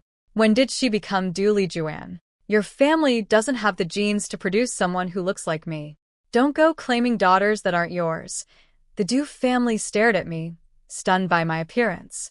Du Bowie, the grandson, couldn't stop gawking, his eyes glued to me like a creep. How dare you speak to me like that? I'm your elder. Old lady, Du snapped. You want to play the authority card, do it at your own house. This is the Su family home. I'll teach you some manners. Du Bowie lunged toward me, trying to grab at me. I kicked him square in the midsection. He crumpled like a shrimp, rolling on the ground in pain. Thank goodness for that year of taekwondo I'd taken in my past life. I'd learned it for self-defense after too many late-night incidents walking home from work. My grandson, are you okay? Where does it hurt? Old Lady Du rushed to him, then glared at me and rolled up her sleeves. My father stepped directly in front of me. Old lady, this is my house. I discipline my own daughter. Your grandson tried to put his hands on her. He deserved what he got. I should have beaten him worse, but I held back for my son's sake. His face had gone hard. Get out of my house. You're asking for trouble. Du Guofu swung his fist at my father. I kicked him down too. He hit the dirt face first. I'd like to see who dares cause trouble in the Su family home. First uncle had arrived with all 3 sons. Even Grandma Su came out. She'd heard Old Lady Du's voice and wasn't about to let that leech, her word, come sniffing around for money. Old Lady Du saw her son and grandson both beaten and turned purple with rage. When Grandma Su and first uncle showed up, she tried to flip the script. Is this how the Su family treats guests? My son and grandson are injured. Who's paying for this? Grandma Su shut her down cold. Guests? Who invited you? You came here looking for trouble and tried to bully our people. We were defending ourselves. It's getting late, leave. We won't be keeping you for dinner. Then Old Lady Du played her trump card. Li Juan, take Zicheng and come home to my house. If the Su family wants to treat us like this, we'll leave and take your children with us. Let's see how they manage without their precious grandson. Grandma Su hesitated. Little Zicheng was her most treasured grandchild. But I smiled brightly. Go ahead, take them. That leaves just me and Dad. Even better, when I get married, I'll take Dad and all the family money with me. Dad, come live with me. Your son-in-law makes 138 yuan a month. You could smoke peony cigarettes every single day. My father actually considered it. He knew life with me would be comfortable, good food, good income, no stress. Li Juan saw the look on his face and panicked. So, You'd abandon your own wife and son. Nobody's abandoning anyone, I said. You're the one insisting on leaving. Go ahead. But I won't let Dad chase after you. I'd love to see what kind of luxury the Du family offers. Enlighten me. That snapped Li Juan back to reality. If she went back to her family permanently, she'd have nothing. The Du household was poor and miserable. She knew that better than anyone. Without value to offer, they'd treat her and the kids terribly. She turned her mother with an apologetic look. Mom. You should go home. Take brother and Bowie. I'll visit when I can. Old Lady Du nearly fainted from fury. You ungrateful wretch. We came here for you. Your brother and nephew are injured, and you won't even speak up? Don't bother coming home. She dragged her limping son and grandson away. Li Juan watched them leave, feeling awful. Then Su Lingwu came back. Mom, what happened? I saw Grandma and Uncle leaving and they looked... Slap. Li Juan's built-up rage finally had a target. She hit her own daughter. Where were you? Do you know what trouble I went through looking for you? Su Lingwu held her swollen cheek, tears streaming down. Li Juan immediately regretted it, but couldn't take it back. My father told everyone to calm down and go make dinner. Grandma Su tried to add her 2 cents, but first uncle and the cousins dragged her away before she could make things worse. Su Lingwu glared at me with pure hatred, as if everything was my fault. Don't look at me, I said. I didn't hit you. Take it up with whoever did. She stormed into her room, then couldn't contain herself and burst through my door. Ever heard of knocking? I said. Gu Qinzhou is going to marry me. We're getting married. She stood there looking triumphant, face puffy from the slap, trying to make me jealous. Oh, so that's where you were, chasing a man. She crumbled instantly. That's not true. He likes me more. He chose me. He doesn't like you. Sure, whatever you say. Want me to congratulate you? Fine. Congratulations on becoming the Gu family's eldest daughter-in-law. May you and Gu Qinzhou be together forever, locked in for life. I meant every word, just not the way she thought. I'd read the novel. Su Lingtong's happy ending was years of backbreaking sacrifice, caring for a sickly mother-in-law, raising Gu Qinzhou's younger siblings, cooking, cleaning, farming, tutoring, while his salary went entirely to his family. Even after joining the military base, he barely had anything left for his own wife. That's why she eventually started a business, not out of ambition, but desperation. The younger siblings caused endless drama even after getting married. A happy ending on paper, but a life of exhaustion. No thank you. She could have it. She sensed something was off about my blessing, but couldn't pinpoint what. I closed and locked my door before she could say more. I had studying to do. Outside, she convinced herself I was just pretending not to care, hiding my tears. That made her feel better. The house was actually peaceful for the next few days. My father was confused. Why was his daughter suddenly so quiet? I was spending every free moment in my space, studying medicine. Then first uncle came over looking troubled. Any word from Fu Lingwu? Not yet. What's wrong? I asked. He sighed heavily. Our village's tractor application got rejected. And when we went to the supply co-op with our approved voucher for fertilizer, they said there was no stock. That's impossible, my father said. We applied over a month ago. It was already approved. I clenched my fists. It was early July. The critical second round of fertilizing was coming up. Without it, the entire village's harvest would suffer. Someone's sabotaging us, I said. The Ma family had made their move. Only the Ma family could pull something like this, I said. Ma Huntao didn't have the brains for this. His father had stepped in. And when the old man moved, he went straight for the throat. He'd blocked our village's fertilizer supply and rejected our tractor application, trying to force me to give in. This was serious. It was early July, and the second round of fertilizing had to happen by mid-month. It determined whether our corn would grow full and heavy or come up small and sparse. Our brigade had 1,500 acres of corn alone that needed around 17 tons of fertilizer. With a tractor, we could haul 2 tons per trip and finish in 8 or 9 runs. With ox carts, it would take over 30 trips. If the harvest failed because of me, the entire village would suffer. I'd become the enemy of the whole brigade. The Ma family knew exactly where to hit. My father paced the yard, slapping his hands together. Where is Fu Lingwu? Why isn't he back yet? I wanted to go confront the Ma family directly, but first uncle stopped me. I'll handle this. I'm going to see Secretary Liu, the top leader in the county. He won't let Ma Changjin get away with this kind of abuse. Uncle, I'm sorry. This is all because of me. Don't talk nonsense. You're pretty. That's not a crime. The criminals are the ones who come after you for it. Stay safe and don't run around. He rode off on his bicycle. But I couldn't just sit and wait. I needed to take the initiative. Over the past few days in my space, I'd done more than study medicine. I'd prepared 2 sets of disguise clothing and made a special skin-darkening powder from medicinal herbs and crushed pearls. It made my complexion look dull and yellowish while actually nourishing the skin. One small bottle had cost me several precious ingredients. Where are you going? My father called when he saw me heading out with my bag. To see Mom at Grandma Sue's house. I'm not going to the city. He started asking about Mom, whether the Zhao family had been mistreating her again. Du Lijuan overheard him worrying about his ex-wife and yanked his ear. She's got nothing to do with you anymore. Stop caring about her. I left without looking back. Halfway there, I ducked into my space and changed into my disguise. I came out looking like a plain, unremarkable village girl. I had a plan. A family as arrogant as the Ma family had to be involved in plenty of illegal activity. They just hadn't been caught with evidence. If I could gather proof, I could hand it to Fu Lingwu. His family had real power and could take the Ma family down. But I couldn't do this alone. I needed help. I headed for the places where idle city youth hung out, the movie theater, the basketball court. These were kids who'd stayed behind while others went to the countryside.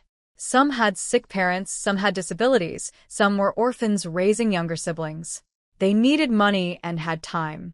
Near the back door of the movie theater, I found exactly what I was looking for, 3 guys beating up one kid. When the lone kid went down and they started kicking him, I yelled, "Security's coming." The 3 scrambled. The beaten boy curled up against the wall. I walked over. Want to make some money. He looked about 17 or 18. Patched clothes, calloused hands, clearly no stranger to hard work. He sneered at my shabby appearance. What kind of money could you offer? 2 yuan a day. Cash every evening, no delays. Bring me reliable people and I'll add 50 cents per person you recruit. 2 recruits means 3 yuan a day for you. His eyes flickered at 3 yuan, but he stayed suspicious. Sounds like a scam. What do you have worth scamming? I handed him 2 yuan. Take it. Consider it an advance. He pocketed the money fast. What do you need me to do? I need you to secretly watch the Ma Huntao household. Track everyone where they go, who they meet, what they do. Every single day. His eyes went wide. Who are you? Who I am doesn't matter. What matters is, do you want to earn money or not? I noticed a flash of hatred in the boy's eyes when I mentioned the Ma family. His fists clenched at his sides. So he had his own grudge against them. Even better. I'm in, he said, dusting himself off. You need more people? I can find them. Same price. 2 yuan per person per day. 50 cents extra for each one you recruit. I can bring 3 more. Have the money ready. We agreed to meet daily at 1 o'clock behind the movie theater when it was quiet. I wasn't going to reveal where I lived. You can never fully trust someone you just met. I planned to stay at the county guest house for a few days and do my own scouting at night. Good thing I'd grabbed those extra travel letters from First Uncle. Meanwhile, First Uncle's trip to find Secretary Liu failed. The secretary was in the city for meetings and wouldn't return for a week. 1 week. If we couldn't get the fertilizer sorted by then, we'd miss the critical window for the second round of fertilizing. Blisters had already formed on Uncle's lips from the stress. That's when Ma Changzheng, the Revolutionary Committee chairman himself, appeared, all smiles. Well, if it isn't Brigade Leader Su. Looking for the secretary? Too bad he's away. Come, sit in my office. Tell me what's on your mind. Uncle kept his face blank and followed him in. Ma Changzheng poured expensive tea and made small talk, praising Uncle as a hardworking, dedicated leader. Then he got to the point. I had no idea you were hiding such a beautiful niece. You should have introduced her sooner.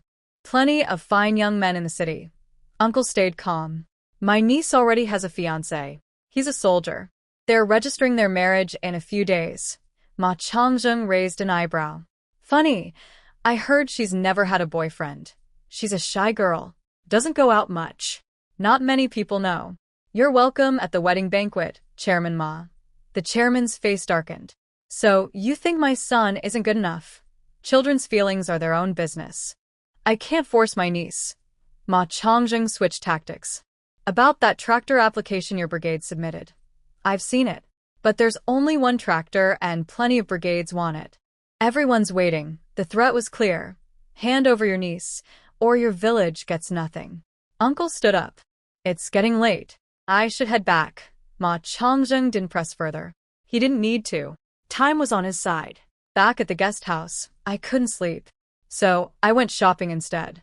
With nearly 300 yuan total, my 30, the 200 from Dad and 50 from Fu Linchuan, I stocked up on dried food, pastries, cookies, snacks, meat buns, and steamed bread, storing everything in my space for whenever I got hungry.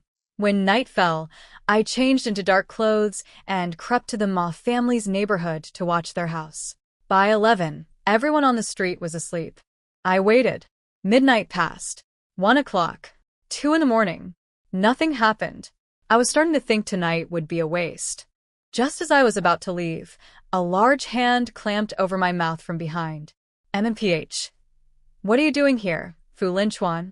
Again with the hand over my mouth in the dark. I nearly died of fright. I thought the Ma family had caught me. He pulled me deep into an alley before letting go. I stomped on his foot as hard as I could. Don't do that. You scared me half to death. It turned out he'd been secretly investigating the Ma family this whole time. In his previous life, he'd waited too long to take them down and wasted years. This time, he wanted to destroy them fast. He knew they had an illegal shipment coming soon, critical evidence, but couldn't remember the exact date, so he'd been watching every night. He'd also been working with Secretary Liu.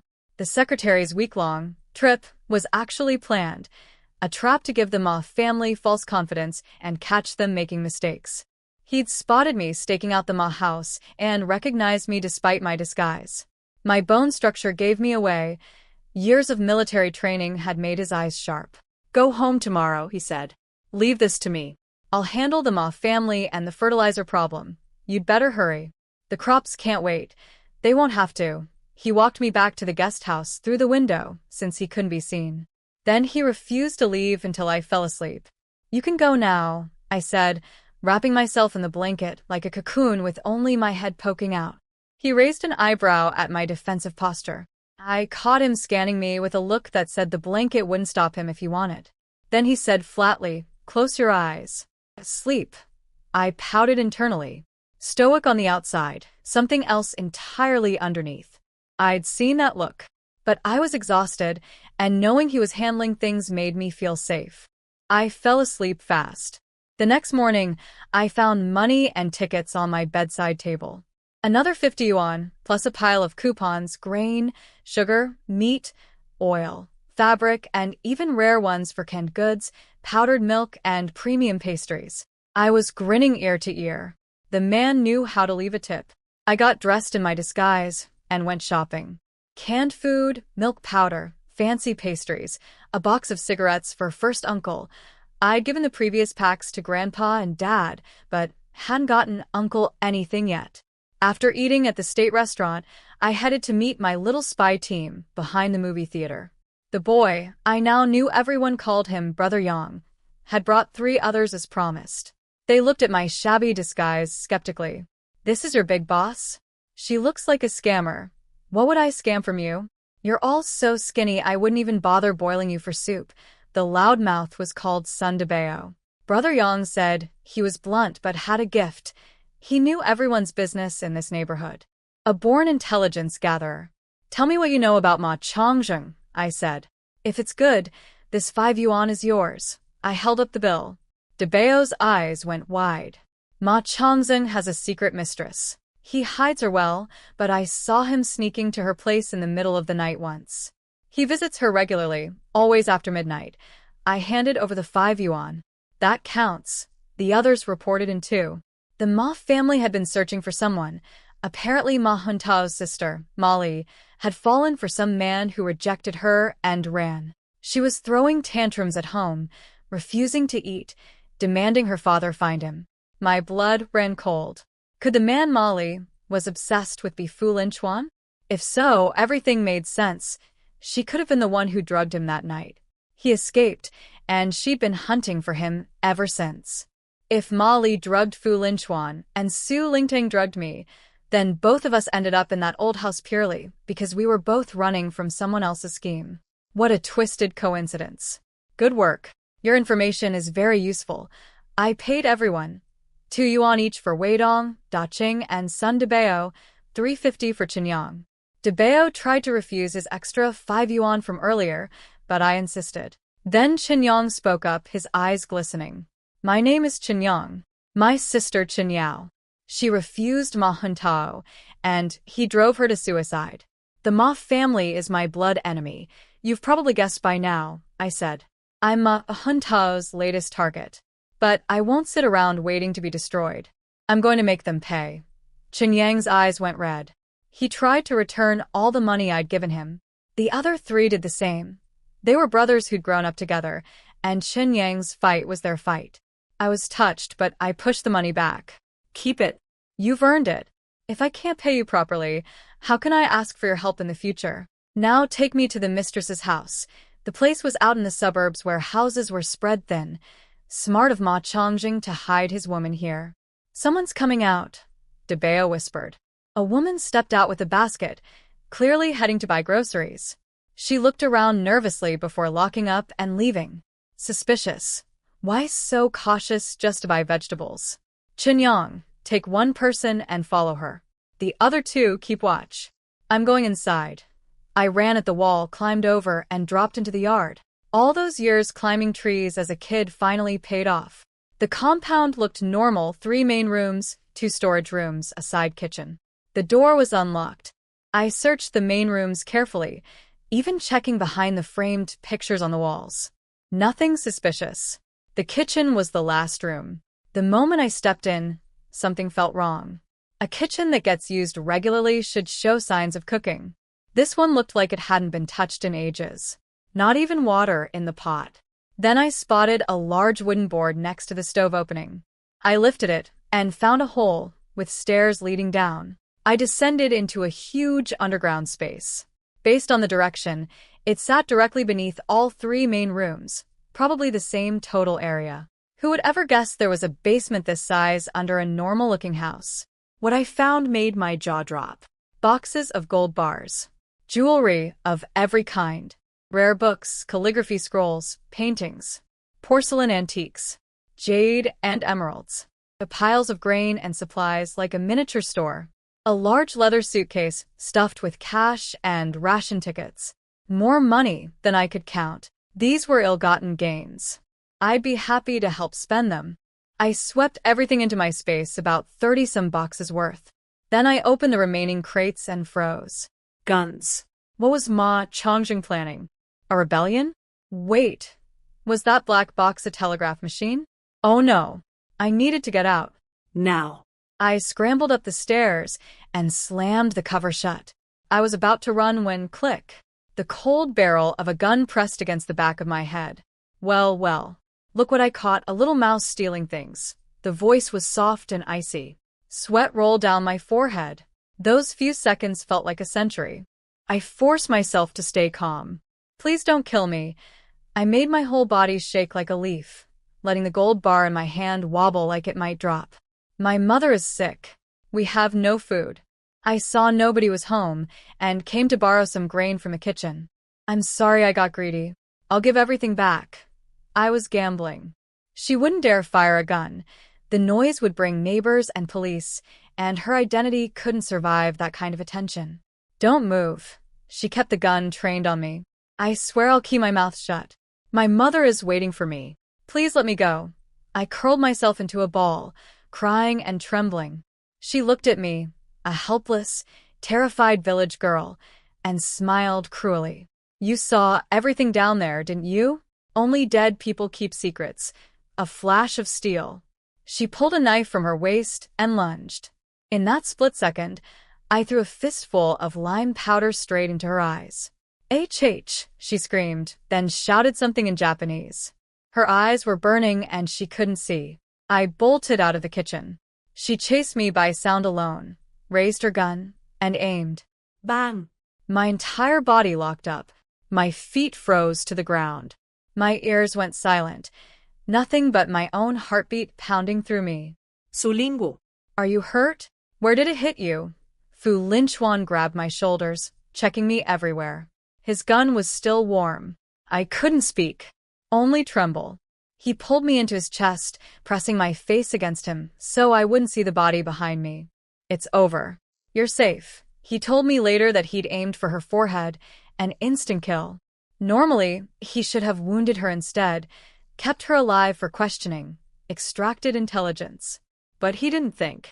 The gun was pointed at me, and he wasn't going to give her a chance at a second shot. When I finally came back to my senses, the warmth of his arms was almost burning. How did you find me? I whispered.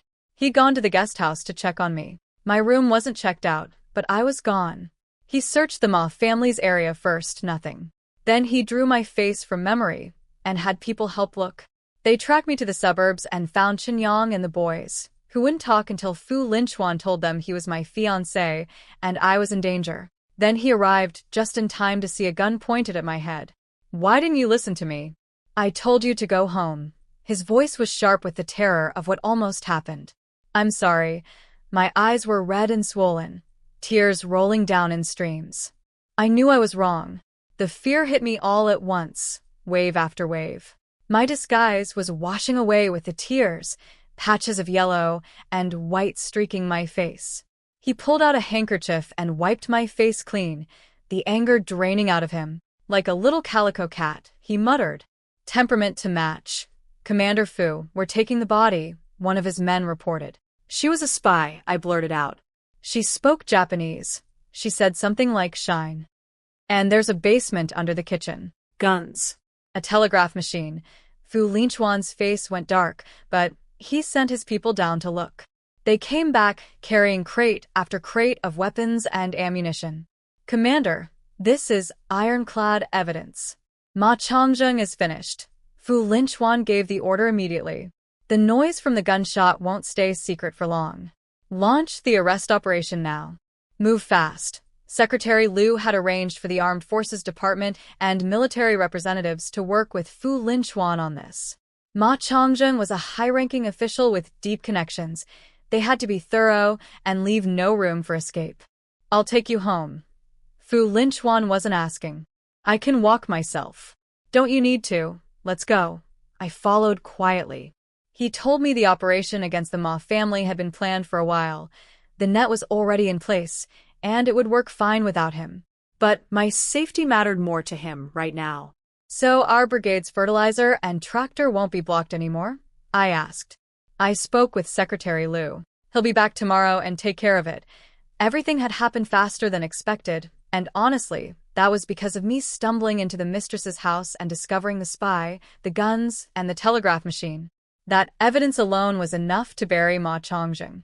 Add in the stolen cultural relics and the spy connection, and every single charge carried a death sentence. What about Qinyang and the boys? Are they safe? They're fine. All went home. Next time, don't take risks like this. Come to me first.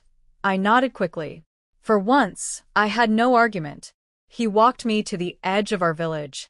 His hand started to reach for my head, like he wanted to pat it, but he stopped midair and pulled back. I'll be busy the next few days, but I haven't forgotten about our marriage registration. Then he was gone. First, Uncle was waiting. He scolded me for disappearing, but I pulled out my trump card. Uncle, Fu Lingwu walked me home himself. They've already started arresting Ma Changzhen. The evidence is rock solid. And Secretary Liu will handle our tractor and fertilizer as soon as he gets back tomorrow. Uncle's face lit up like the sun. Really? That's incredible news. But keep it quiet for now, he said, composing himself. The county will be chaotic for a while. Act like you know nothing. I slipped the pack of peony cigarettes into his pocket. For you, Uncle. I should have given you the first pack, but I had to use it to shut Dad up. Your father would know good tobacco if it bit him. Waste it on him. Next time he gives you trouble, come straight to me. Last time Dad had gotten a pack, he bragged about it to Uncle's face. Now Uncle had his own, and his mood couldn't have been better. The weight finally lifted from my chest. The Ma family problem was solved. I could relax at home and study until Fu Lingwu came back. When I got home that evening, the whole family was scrubbing the house, wiping furniture, sweeping walls, polishing the windows. Something was clearly happening. What's the occasion? I asked. My father scolded me for being gone so long, but I dodged his questions. Du Lijuan let it slip. The Gu family was coming tomorrow with a matchmaker to propose to Su Lingwu. Don't cause any trouble, Du Lijuan warned me. Just stay in your room. You don't need to say a word. It's got nothing to do with me. I won't leave my room except to eat and use the toilet. Su Lingwu watched my face closely, looking for jealousy or anger. She found nothing. No surprise, no resentment, not a flicker. She couldn't understand it and decided I must be faking. The next morning, the Gu family arrived, Gu Qinzhou, his mother, and the matchmaker. The matchmaker poured on the flattery like water. What a wonderful match. Two great families joining together. And look at this bride. So hardworking, so capable. Su Lingwu blushed and stole shy glances at Gu Qinzhou. He looked at her gently. Du Lijuan was beaming, pulling Gu's mother inside, laughing so hard her face wrinkled up. Her daughter was marrying a soldier. She'd finally won. Su Lingwu served tea she'd prepared in advance, cooled to the perfect temperature. The matchmaker gushed about how thoughtful she was. Then I wandered out, yawning, still half asleep. Dad, where's my breakfast? Gu Qinzhou froze in his seat and stared at me. Su Lingtong's lips pressed into a tight line. Her face went white. You're just getting up now. My father shook his head but still remembered to tell me there was food in the kitchen. At least someone cared whether I ate. I'd wandered out half asleep, and the effect was immediate. Gu Qinzhou had been sitting there looking calm and decided, ready to marry Su Lingwu. The moment I appeared, his eyes locked on me and wouldn't let go. Ripples crossed his face, the kind a man can't hide. The matchmaker gasped. The Su family sure makes beautiful daughters. Has your older girl found a match? If not, Let me handle it. Even she couldn't help but stare. Su Lingwu was pretty enough. 18, fresh-faced, pleasant to look at. But standing next to me was like putting a wildflower beside a peony. It wasn't a fair comparison. My father beamed. No need. Xiaowu already has a fiancé. They're getting married soon too. Double happiness for our family. The matchmaker quickly steered things back to the Gu family's proposal before Su Lingtang's discomfort became too obvious. Su Lingtang tugged at Gu Qinzhou's sleeve. Brother Qinzhou, his mother nudged him to present the bride price. He placed an envelope and some items on the table. The matchmaker listed everything. 60 yuan, 20 feet of fabric coupons, 2 jin of meat, a basket of glass noodles, a pair of cloth shoes, 2 pairs of socks, 1 jar of snow cream, a mirror and comb set, and new bedding already placed in the new room. The room went quiet. Even the matchmaker looked embarrassed. This was pathetic. Gu Qinzhou was a military company commander. This wasn't some poor farmer's wedding. This was insulting. My father glanced at Du Lijuan. Since Su Lingtang wasn't his biological daughter, he didn't feel it was his place to object. But if this were his own girl, he would have flipped the table. Du Lijuan was stunned. Su Lingtang stared at the floor, biting her lip, eyes burning with shame. She was wondering, was it because she'd proposed first? Did that make her worthless? Gu Qinzhou tried to speak up, but his mother cut him off. She took Su Lingtang's hands and launched into a speech about how she'd loved her from the first moment, how Su Lingtang was perfect wife material, how the family was struggling because of medical bills, how the good days were ahead, how Su Lingtang would manage all the finances after marriage, how Gu Qinzhou's salary would be hers to control. I leaned against the kitchen doorframe, eating my egg custard, listening to every hollow word. What a performance. A family that won't spend money for the wedding certainly won't spend it after. Gu's mother had a kind face but a calculating heart. I could see it clearly. My little brother Zicheng wandered over. Big sister, what are you eating? I want some too. There's a little left. You can have it, but wash the bowl. I handed it to him and he grinned. In this era, nobody turned down leftovers. Then I spoke up, loud enough for everyone to hear. Funny, in our Linhe brigade, the standard bride price for a wedding is at least 120 yuan in cash alone. Plus 40 feet of fabric, 30 jin of grain coupons, 5 jin of farewell meat, and at least one of the 3 turns and 1 ring. How did the price drop so much? Su Lingtang, did you give him a discount? Nobody missed my meaning. The matchmaker's smile froze. Gu's mother's expression tightened. I didn't care if Su Lingtang appreciated it or not. One woman about to enter marriage watching another get shortchanged. I couldn't just eat my custard and say nothing. Gu Qinzhou's face flushed red. The 60 yuan isn't the bride price. It's a meeting gift. I'll add 120 on top as the actual bride price. Oh, silly me, I misspoke. The matchmaker scrambled to smooth things over. Under the table, my father secretly gave me a thumbs up. Su Lingtang kept her head down, tears barely held back, her face burning with humiliation. Gu's mother was seething at me. My few casual words had cost her family an extra 120 yuan. Du Lijuan, on the other hand, was secretly relieved.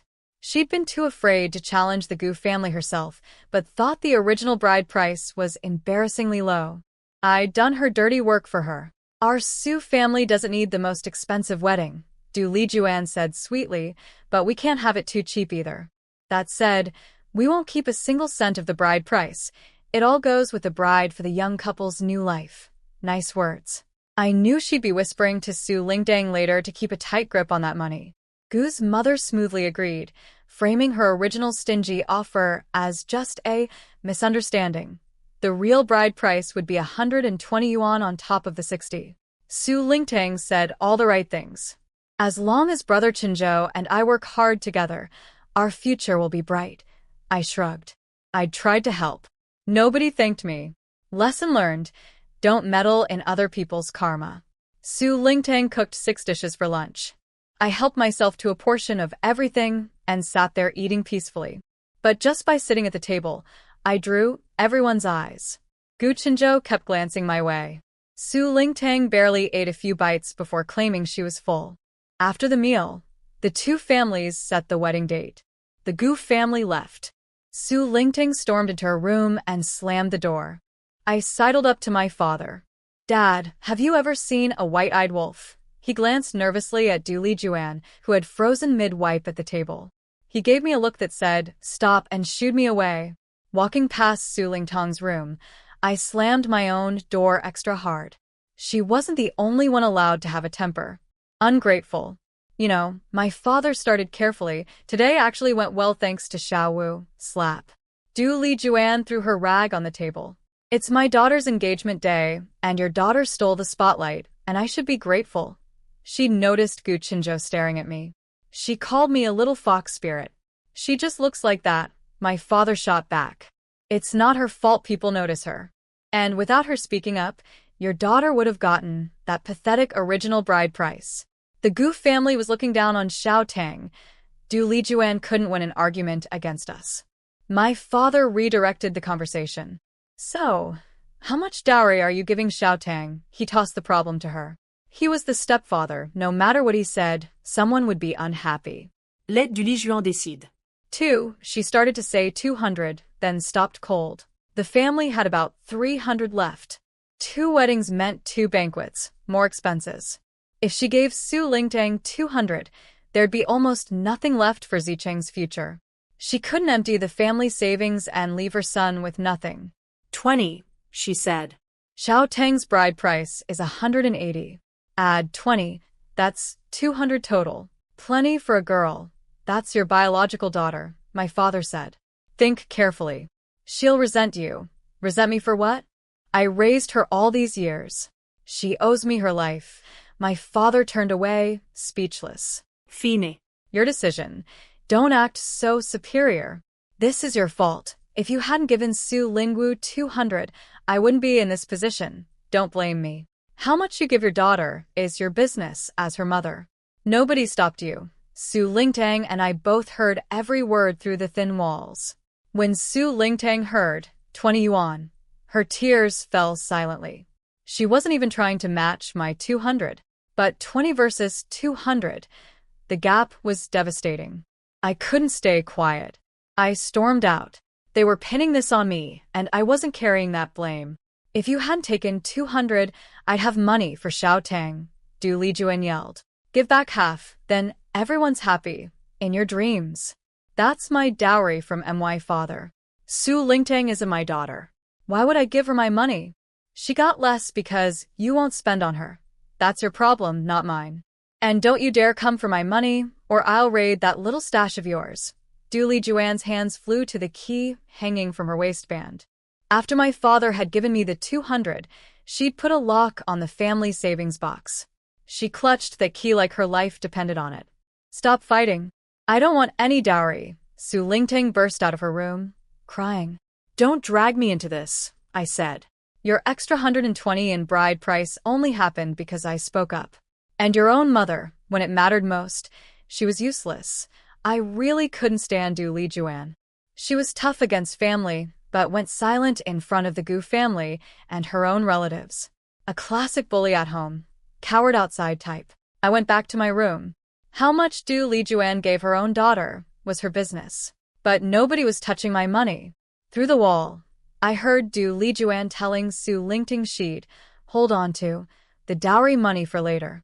Su Lingwu quietly accepted it with an, "Okay, Mom." Sometimes she wished she could be like me, loud, fearless, saying exactly what she felt without caring about anyone's reaction. She wondered if getting married was the only way a woman could finally have a home that was truly hers. The house went quiet. I locked my door and slipped into my space. I'd been studying hard. Over the past stretch, I'd read more than 10 medical books. Whether it was the space itself or the spirit spring water, my reading speed and memory had become incredible. I could remember 70 to 80% after one read, and nearly everything after a second pass. I studied herbs by comparing the books to the actual plants growing in my space. Thousands of varieties, including rare ones that would be priceless outside, but grew here like weeds. After solidifying the basics, I moved on to disease patterns, prescriptions, and acupuncture points. The man I'd saved, the one who gave me the needlebook, clearly knew his stuff. I had questions to ask him. First, I visited Grandma and Grandpa Su. I brought them a package of fine pastries, a can of powdered milk, and 10 jean of white flour, all pulled from my space, when no one was looking. They were alarmed when they saw such expensive items. Where did you get this? You didn't go to the black market, did you? Relax. These are from your future grandson-in-law. He gave them to me, so naturally I'm sharing with my favorite grandparents. They tried to refuse, saying they were too old to need fancy food and I should keep it for myself. I put on a stubborn face. I walked all the way here in this heat to bring these. If you don't accept them, I'll be angry. They laughed and gave in. Grandpa asked when they'd meet my fiancé. I told them about Fu Lingquan's operation against the Ma family. Good. That Ma Chongjing has hurt so many people. It's about time someone stopped him, Grandpa said. He already liked Fu Lingquan without meeting him. I told them I'd been studying traditional medicine and wanted to visit the man I'd saved to learn from him. Learning medicine is good, Grandma said. Just be careful and keep it quiet. Grandpa suggested I bring the man some food as a gift for a teacher. I'd already prepared something different, so I set off. I found him near the cattle shed, cooking something over a small fire. His face softened when he recognized me. You're back? I have questions about the book you gave me. Some parts one don't understand. His eyes brightened. You're actually interested? If you don't mind my situation, come anytime. I'll teach you everything I know. I handed him 2 meat buns, 2 steamed buns, and 20 jean of cornmeal. He tried to refuse, but I cut him off. Stop being stubborn. Stay alive first. Worry about repaying debts later. I genuinely want to learn medicine. Consider this tuition. His eyes went red with emotion. We spent over 2 hours together. He taught carefully, and I listened intently. I finally learned his name, Lu Jinghe. He came from a family of traditional Chinese medicine practitioners, but in his youth he'd fallen in love with Western medicine. He studied abroad for 8 years, then worked at a major hospital in the capital until someone framed him. Another fallen big shot. This era had destroyed so many talented people. Afterward, I took a back path toward home. Then I heard footsteps behind me, rustling, trying to stay quiet. I picked up 2 stones. I threw one behind me without looking. OW, you woman, you're asking for trouble. I spun around. It's you? Du Bowie, why are you following me? I gripped the stone in my hand and stared him down. This was Du Lijuan's nephew, the one who'd tried to grope me last time. I remembered the disgusting way he'd looked at me. He was no good. I just thought it wasn't safe for you walking alone. We're family, so I figured I'd escort you, he said, glancing around. We were surrounded by nothing but cornfields. No people anywhere. I could see him getting bolder by the second.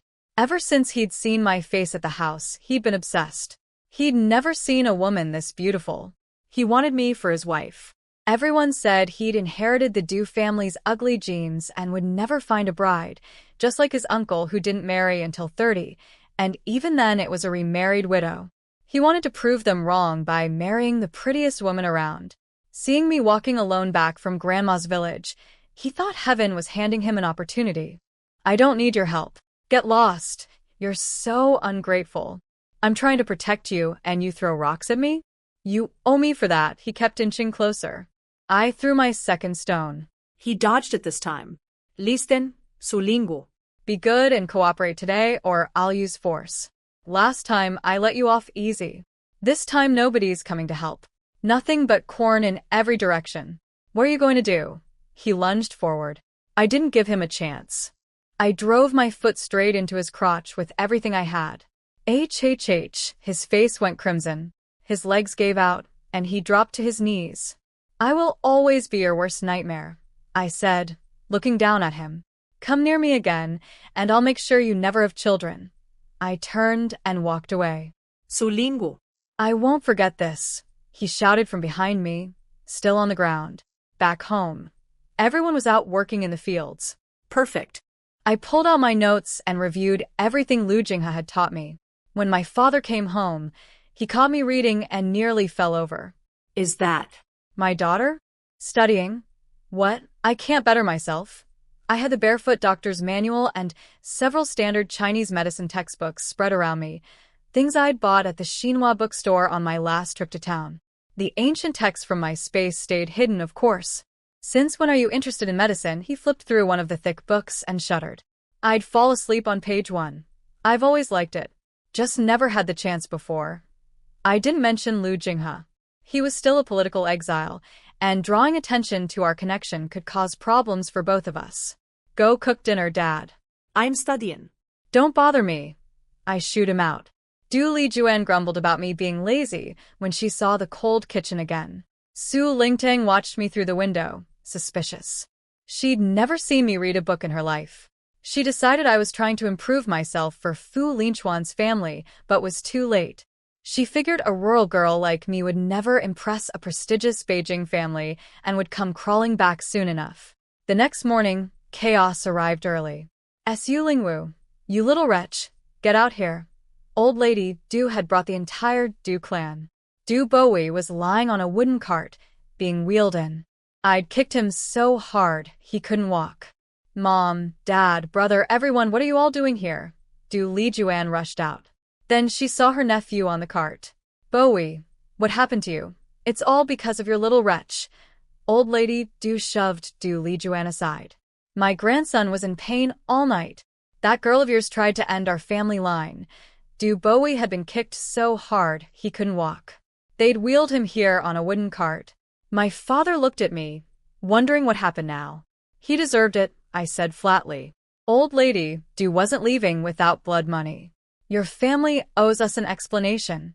We're not moving until we get one. We'll move right into your house if we have to." The whole Du clan had shown up, they smelled money, and came running. They didn't care what this would do to Du Lijuan's marriage. My father's face turned dark. "My daughter doesn't hit people for no reason." He must have done something. "This is Linhe Brigade territory, not your playground. Get out." Then Du Bowie's mother revealed their real demands. I should be given to their family as Du Bowie's wife. Family marrying family, how lovely. Plus 200 yuan for medical treatment. Their scheme was transparent.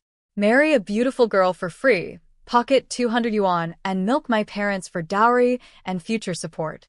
The Du family would be set. "In your dreams," my father exploded. "That useless trash isn't fit to carry my daughter's shoes. She could stay single her whole life before I'd let her marry into your family of shameless degenerates." Du Lijuan tried to mediate, but my father shut her down cold. "One more word, and we're getting divorced." She backed away silently. She knew her family wasn't worth gambling her marriage over. The Du brothers tried to gang up on my father physically, but first uncle arrived with the whole Su clan behind him. "This is Linhe Brigade. What makes the Du family think they can cause trouble here?" I stepped forward with a mocking smile. "You want to settle accounts? Fine. Let's talk about why I kicked him. Was it because he's ugly and offended my eyes?" "No. It's because your precious grandson followed me through empty cornfields and tried to assault me." "You want to go to the police? Let's go." I'd love to see how they sentence a would-be rapist. Du Bowie tried one last dirty trick. He smirked and said loudly for everyone to hear, "You should just marry me quietly. After all, I've already seen everything. What other man would want you now?" The crowd started whispering. In this era, a woman's virtue was everything. My Su cousins lunged forward, ready to beat him senseless, but I held them back. "If you'd actually seen everything," I said coolly, "you wouldn't be lying on that cart right now." I cracked my neck and rolled my wrists. "Since you want to die, I'll help you along." I yanked him off the cart, punched him in the gut, then grabbed his hair and slammed his face into the ground. Once. Twice. 3 times.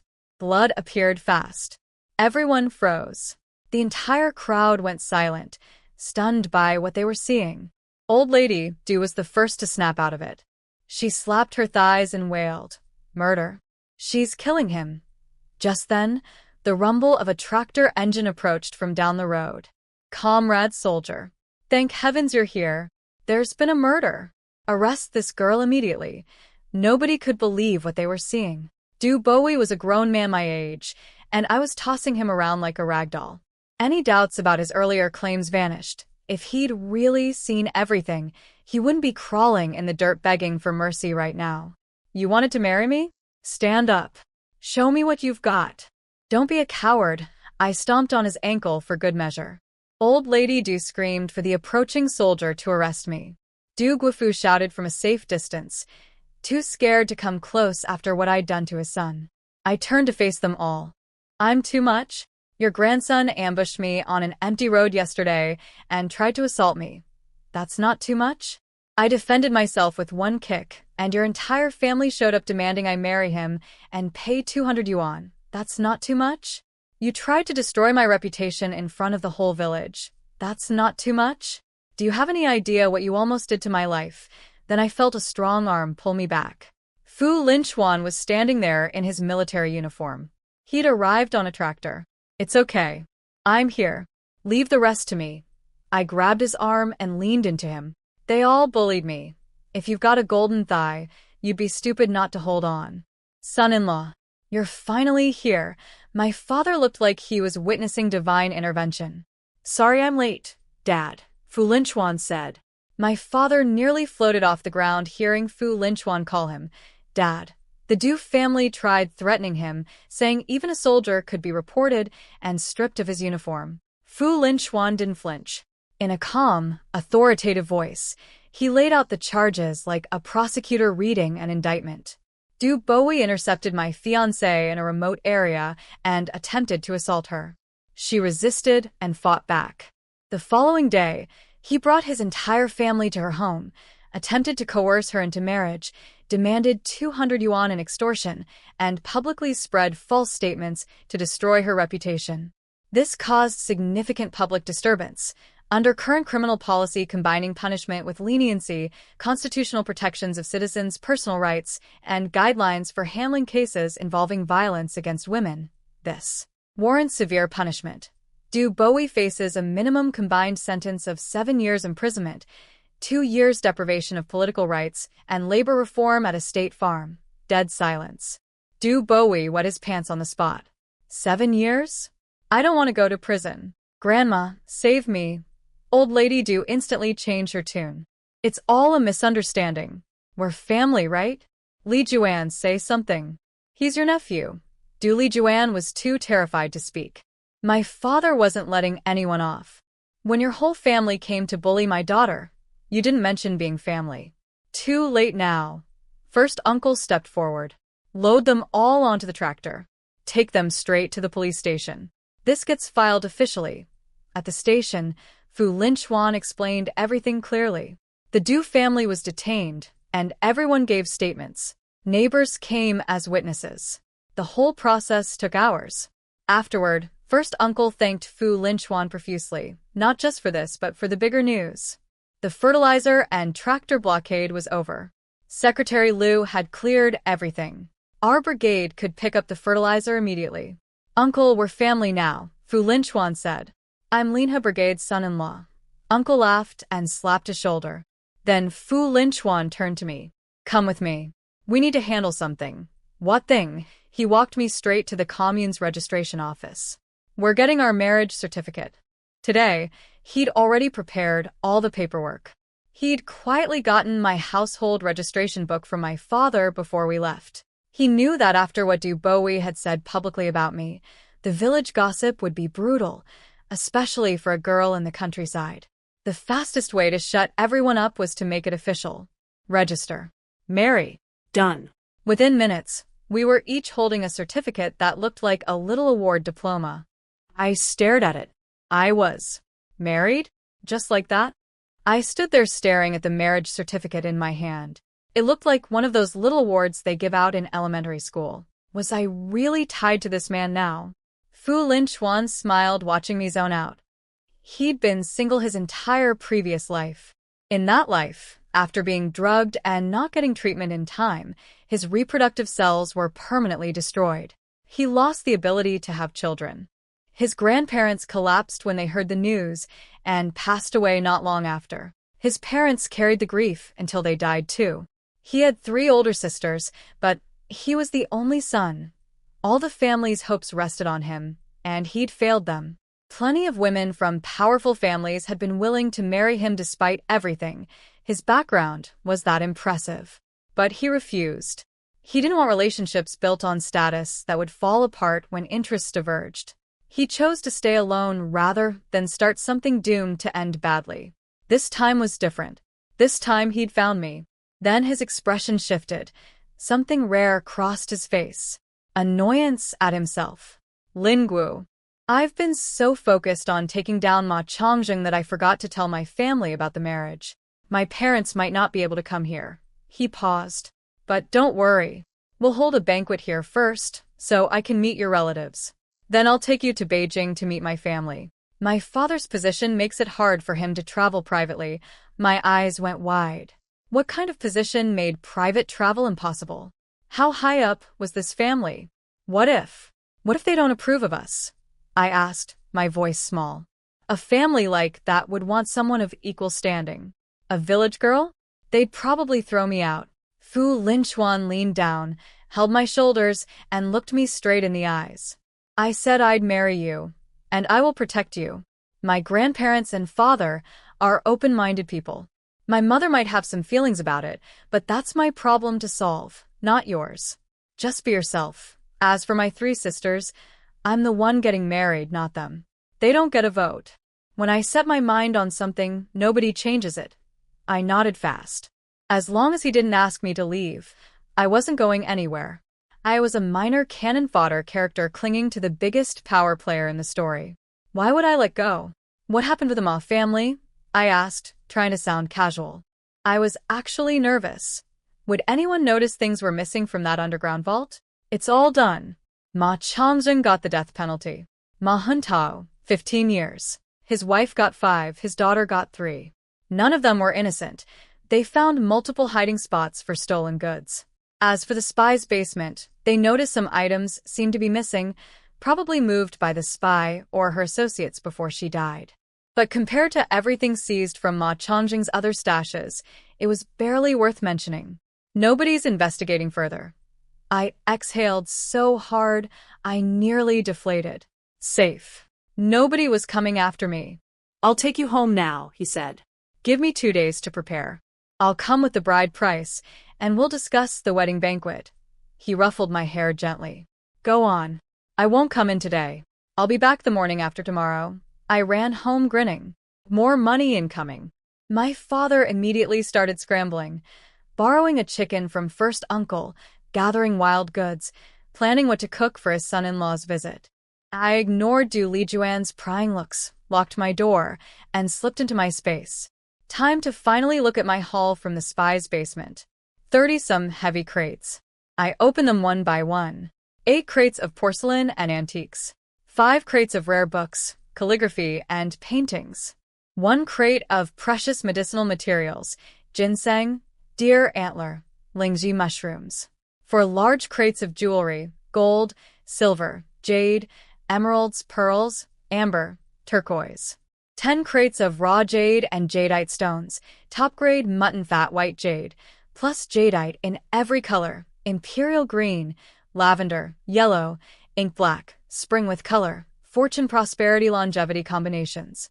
The spy had clearly been a serious collector. But my favorite, the 6 crates of pure gold. Big bars and small bars, gleaming in the light. I knew the jade was technically worth more, but something in my bones just loved gold. 1 single crate was enough to live lavishly for a lifetime. I was rich. Dad, I'm going to see Mom. She needs to be here tomorrow. Go ahead, it's your big day. Your mom has to be there.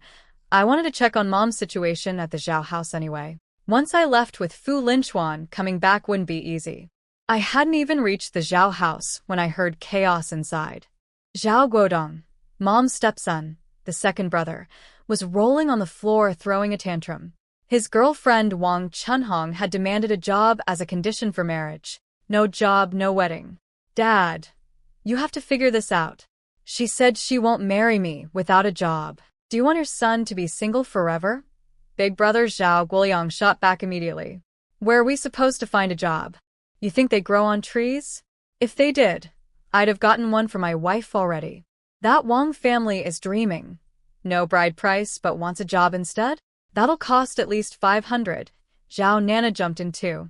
Second brother, don't you dare use up my dowry money for your girlfriend. Who'd even marry you? Zhao Guodong snapped at her. The two siblings started fighting, punching, biting, rolling around. Grandma Zhao tried to separate them while cursing everyone in sight. Mom stood to the side watching, arms crossed, not lifting a finger. Not her kids, not her problem. Zhao Yongjie finally roared for silence. We can't afford it. If the Wang family accepts our conditions, fine. If not, forget it. I've got too many mouths to feed already. Then Grandma Zhao spoke up, her voice calm and deliberate. Yongjie, why not have Meili step down from her job and give it up? That solves everything. The room went quiet. Mom's eyes turned to ice. So that's what this whole show was about. You were after my job all along. Don't even dream about it. You can sell your blood for all I care, but you're not touching my work. This job was the only thing Mom had left in this house. The only card she held. Grandma Zhao fired back. That job exists because you married into our family.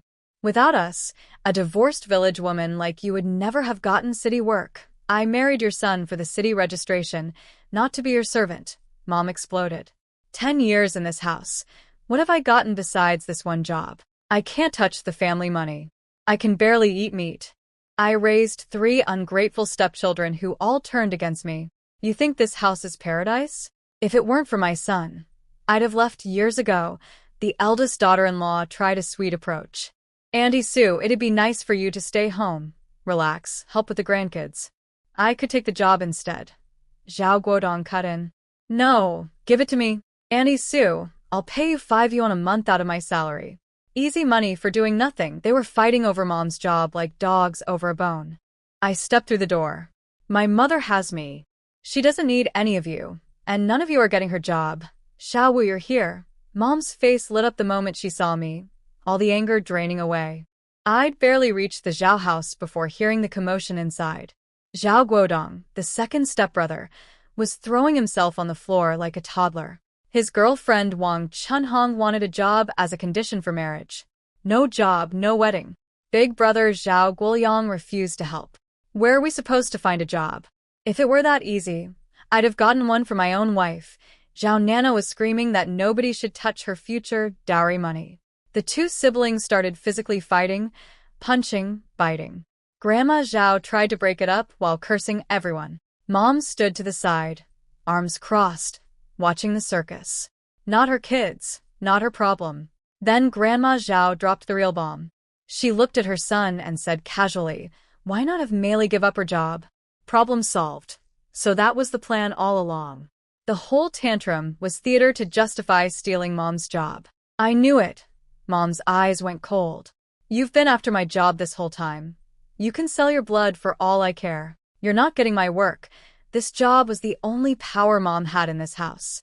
Without it, she'd have nothing, and the old woman knew it. Grandma Zhao wanted Mom broken and obedient, stuck at home cooking and cleaning with no income and no escape. The eldest daughter-in-law tried a sweet approach. Auntie Sue, wouldn't it be nice to relax at home? I could take over the job. Then Zhao Guodong cut in. No, give it to me. I'll pay you 5 yuan a month. They were circling Mom's job like vultures. I stepped in. My mother has me. She doesn't need any of you. And nobody is touching her job. I turned to Zhao Yongjie. Uncle Zhao, what's your position on your mother and son trying to steal my mom's work? He broke into a sweat. I don't agree with it. Nobody's taking your mother's job. She earned it herself without spending a single yuan of Zhao family money. He was trying to reassure both Mom and me while keeping peace with his own family. If any of you dare bully my mom again, I said, I'll take her and we'll live together. When I marry, she comes with me. Mom squeezed my hand, touched by my words. She pulled me outside to talk privately. After 10 years in this house, cooking, cleaning, raising 3 stepchildren who weren't hers, she'd been repaid with ingratitude. The grandmother had spent years poisoning the children against her. Now that they were grown, they were scheming to take everything she had. Sis, little Zhao Guiyao, my 10-year-old half-brother, came running and crashed right into me, wrapping his arms around my waist. Watch it. And your clothes are filthy. Don't smear dirt on your sister. Mom tugged him back. This kid was a tornado. She couldn't keep him clean for 5 minutes. Zhao Nana glared at us from the doorway. He's not even your real brother. You two don't share a surname. Don't bother sucking up to her, Guiyao. She might take your mom away one day. She was deliberately trying to hurt a 10-year-old by threatening him with losing his mother. I walked over and slapped her across the face. If you can't say anything decent, donate your mouth to charity. Guiyao is my brother. You don't get to poison his mind. He's 10 years old, and you're using his biggest fear, losing his mom, to manipulate him. Are you even human? I'm his real sister. You two aren't even the same surname, she shouted, holding her cheek. Then he'll change to Mom's surname. Su Guiyao sounds great. I'll support Mom and Guiyao myself. We won't need a thing from the Zhao family. Mom's eyebrows shot up. She'd never thought of that. The boy could take her surname. Her daughter's mind worked fast. Zhao Yongjie went pale. He knew Mom might actually do it if pushed hard enough. He dragged Zhao Nana inside and apologized to me. She's an idiot. Please don't take it to heart. I want to stay with my sister. Guiyao clung to me, refusing to go to his father. Mom had taught him well. His sister was his closest family. I pulled out a tin of fancy biscuits from my bag. Here, all yours. His eyes went as wide as saucers. He'd never seen anything this nice. Those are too expensive for him, Mom protested. Mom, I have more. These are from your son-in-law. Share them with Guiyao. Then I told her the real reason I'd come. Fu Linchuan is bringing the bride price tomorrow to formally propose. I need you there. Bring Guiyao too. I want to go. There'll be good food. Guiyao bounced around me in circles. Mom packed a nice outfit for herself and one without patches for Guiyao. They'd sleep at Grandma Su's house tonight and come to the Su house tomorrow. Mom, you get ready. I'll take Guiyao to the supply store first. Sis, can you buy me candy? He hugged his biscuit tin and orbited me like a little satellite. Depends on how good you are. I'm the best. You're my only real sister. I don't like any of the others. Smart kid. Only 10, and he already knew which side his bread was buttered on. His Zhao surnamed siblings ignored him or stole his snacks. Grandma badmouthed his mother constantly. He'd figured out early who actually loved him. I bit back a grin. This little guy had a bright future.